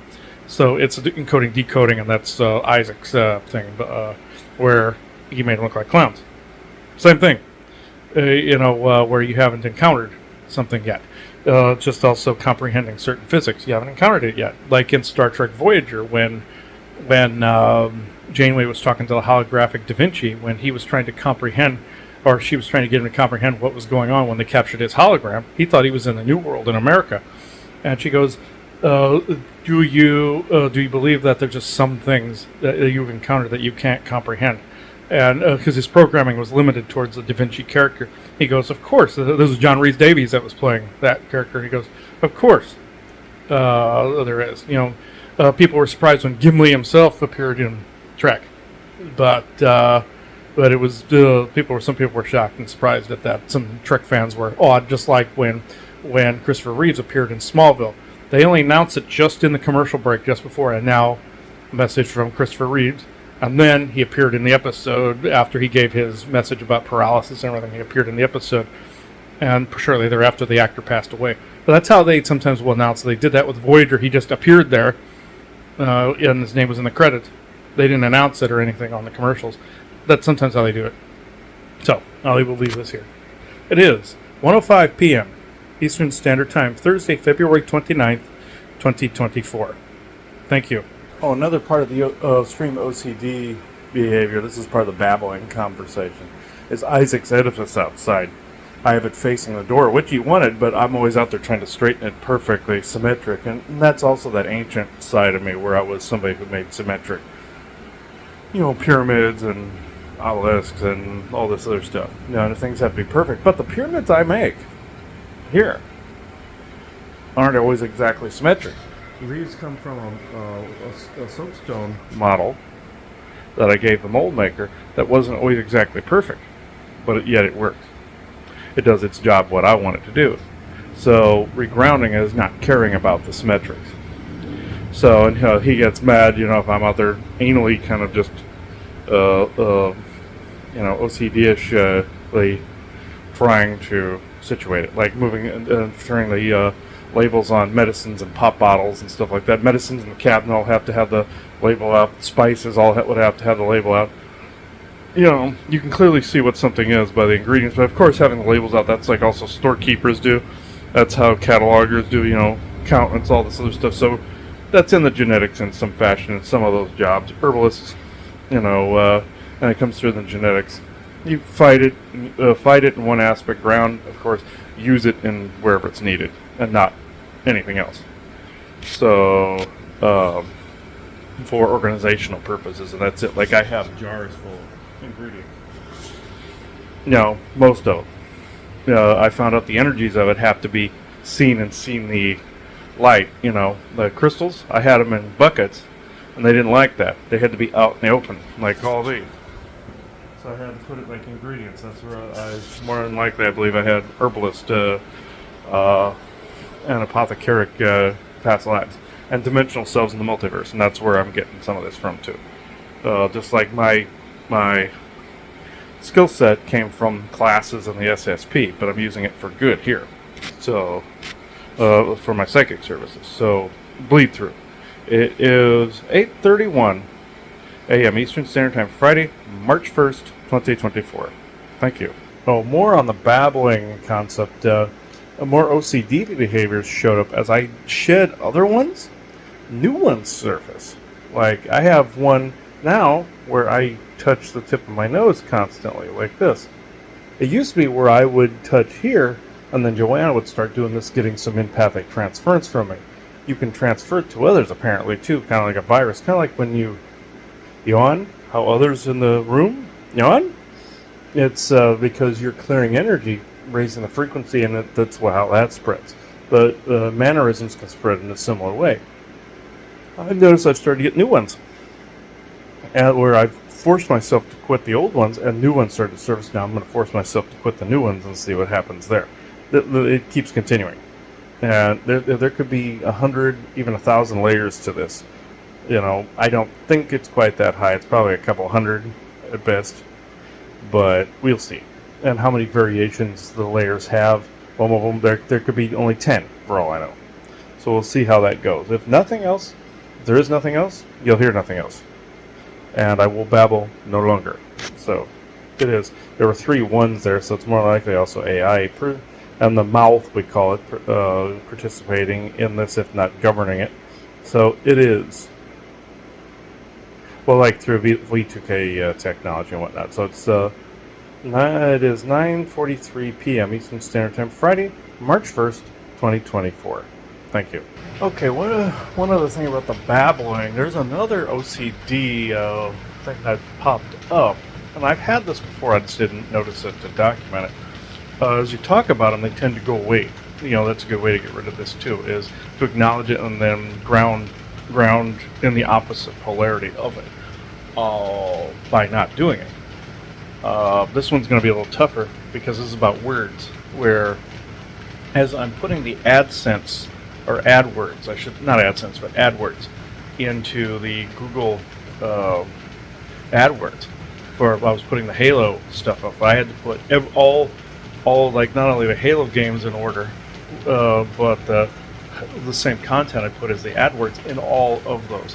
I wish I could just copy and paste it into the next one. I had to do one at a time, but I still have to make sure they're in order. In all actuality, with the AdWords, it does not matter in the damn slightest. I could put 3, 1, 2, 4, ODSD, and then ODST, excuse me, and then then I can put infinite reach backwards. It doesn't matter. In the algorithm, it does not matter in the order the slightest, but my OCD makes it so it does matter a lot. That's part of the babbling.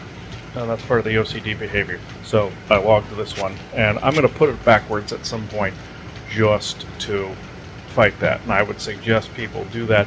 In AdWords, it doesn't make a damn bit of difference. So, and I had to do that with Bethesda AdWords, the stuff for Microsoft, and well, I didn't put Microsoft in there, but I'll go back and do that. But for both, but yeah, it's interesting how that plays. I did that with the other scrolls. I had to put it all in order, all of it.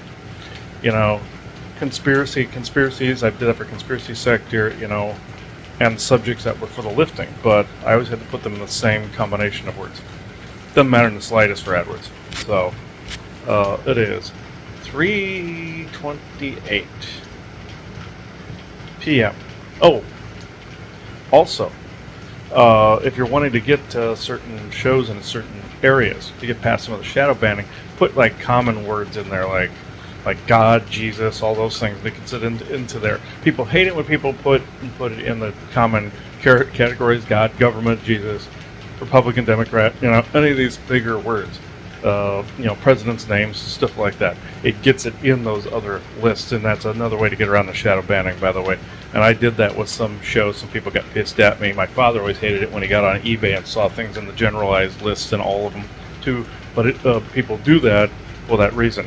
So, and they did it before the shadow banning was even a really big word or a huge thing. But some of it did actually still go on. The cancel culture isn't new, folks. So it is 3:28 p.m. Eastern Standard Time, Thursday, March 21st, 2024. Thank you. Okay, more new OCD stuff popped up. There was an older one that popped up where, again, like it's cycling through, like old ones, and then there's new ones. Like doing this, the eyebrows. That has to be both hands. If I do one hand, it feels weird, kind of crap. I mean, it's odd what has come up, where I have to itch this clavicle and then go and itch this clavicle, and then massage both shoulders. It's really weird. It sometimes means the energy meridians are clogged too. And I also notice I still do the chewing my lips and tongue. That means energy meridians clogged, or that's also the sign of a stroke too. I know it's not that, but yeah, that's energy meridian clogged. Sometimes that's what these mean, like you're trying to clear stuff out, but then like the AI and the other garbage that hits, like the dumbing or the blob energy, any of the chaotic soup that hits clogs the meridians, and that's what you're actually doing. That's that too, but it just keeps switching. The more I ignore one, the more it switches. So part of it is the OCD babbling thing. The other thing is the clearing of the meridians. And it's weird how this is surfacing. Really weird. Like I've had to hold like both hands like on the and kind of like, oh, I can't even set this down.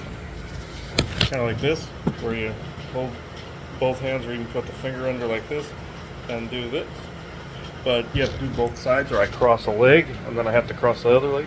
I found out doing that symmetrically, even though it was a massage therapist that told me to even it out and do both sides. She also did the OCD thing. So again, it's clearing of a meridian. So if people are doing that, it's clearing, but also the over amount of it falls under the whole mind babbling OCD thing. So yeah, this is weird how it's switching up. The more I've ignored and fought older ones, like the moving of the toes and moving the fingers, new things come up, and some really old ones that I haven't thought about in a long time have come up, like trying to cross my legs normal. That almost did it, but I fought it. Like it's regurgitating old ones out of the Rolodex or out of the database. Yeah, and it just keeps doing it. It may try to infinitely repeat like a AI going through randomly old, new. Let's pick some fragments of old ones and create new ones, and just keep doing it. So this is another report on this. I know this has been long. I am sorry, but in all fairness, it was called, and the episode is called The Babbling. So we'll leave this here. If anything else comes up, you'll hear about it. If not, well, here it is. So it is 7:29 p.m. Eastern Standard Time, Thursday, March 21st, 2024. Thank you. Two more OCDs popped up. I have to read the underscores under everything and say underscore or period or question mark or comma, or another one that's surfaced back and forth, that one, and another one where under each comment on Facebook I have to do the reaction. I started out doing it as more networking so people would see our stuff from hitting like and stuff like that. Then I have to hit all of them. If I miss one, my brain misfires a little bit, goes, or having to look at the reaction of others of each one, and I have to cut that out. It pendulum swings back and forth. I've had those sometimes and sometimes not. The idea is to not. Only hit the like on the thing you actually do like, love or funny or sad or wow or mad or just a thumbs up or whatever. They need a thumbs down, an eye rolling, and a couple of others, a question mark and a what the fuck, stuff like that on there, but they haven't done it yet. But you know what I'm saying. So it is 9:44 p.m. Eastern Standard Time, Thursday, March 21st, 2024. Thank you. New OCD popped up. It was now I have to read the arrows associated, like if it's arrow pointing to something, like read more and it points.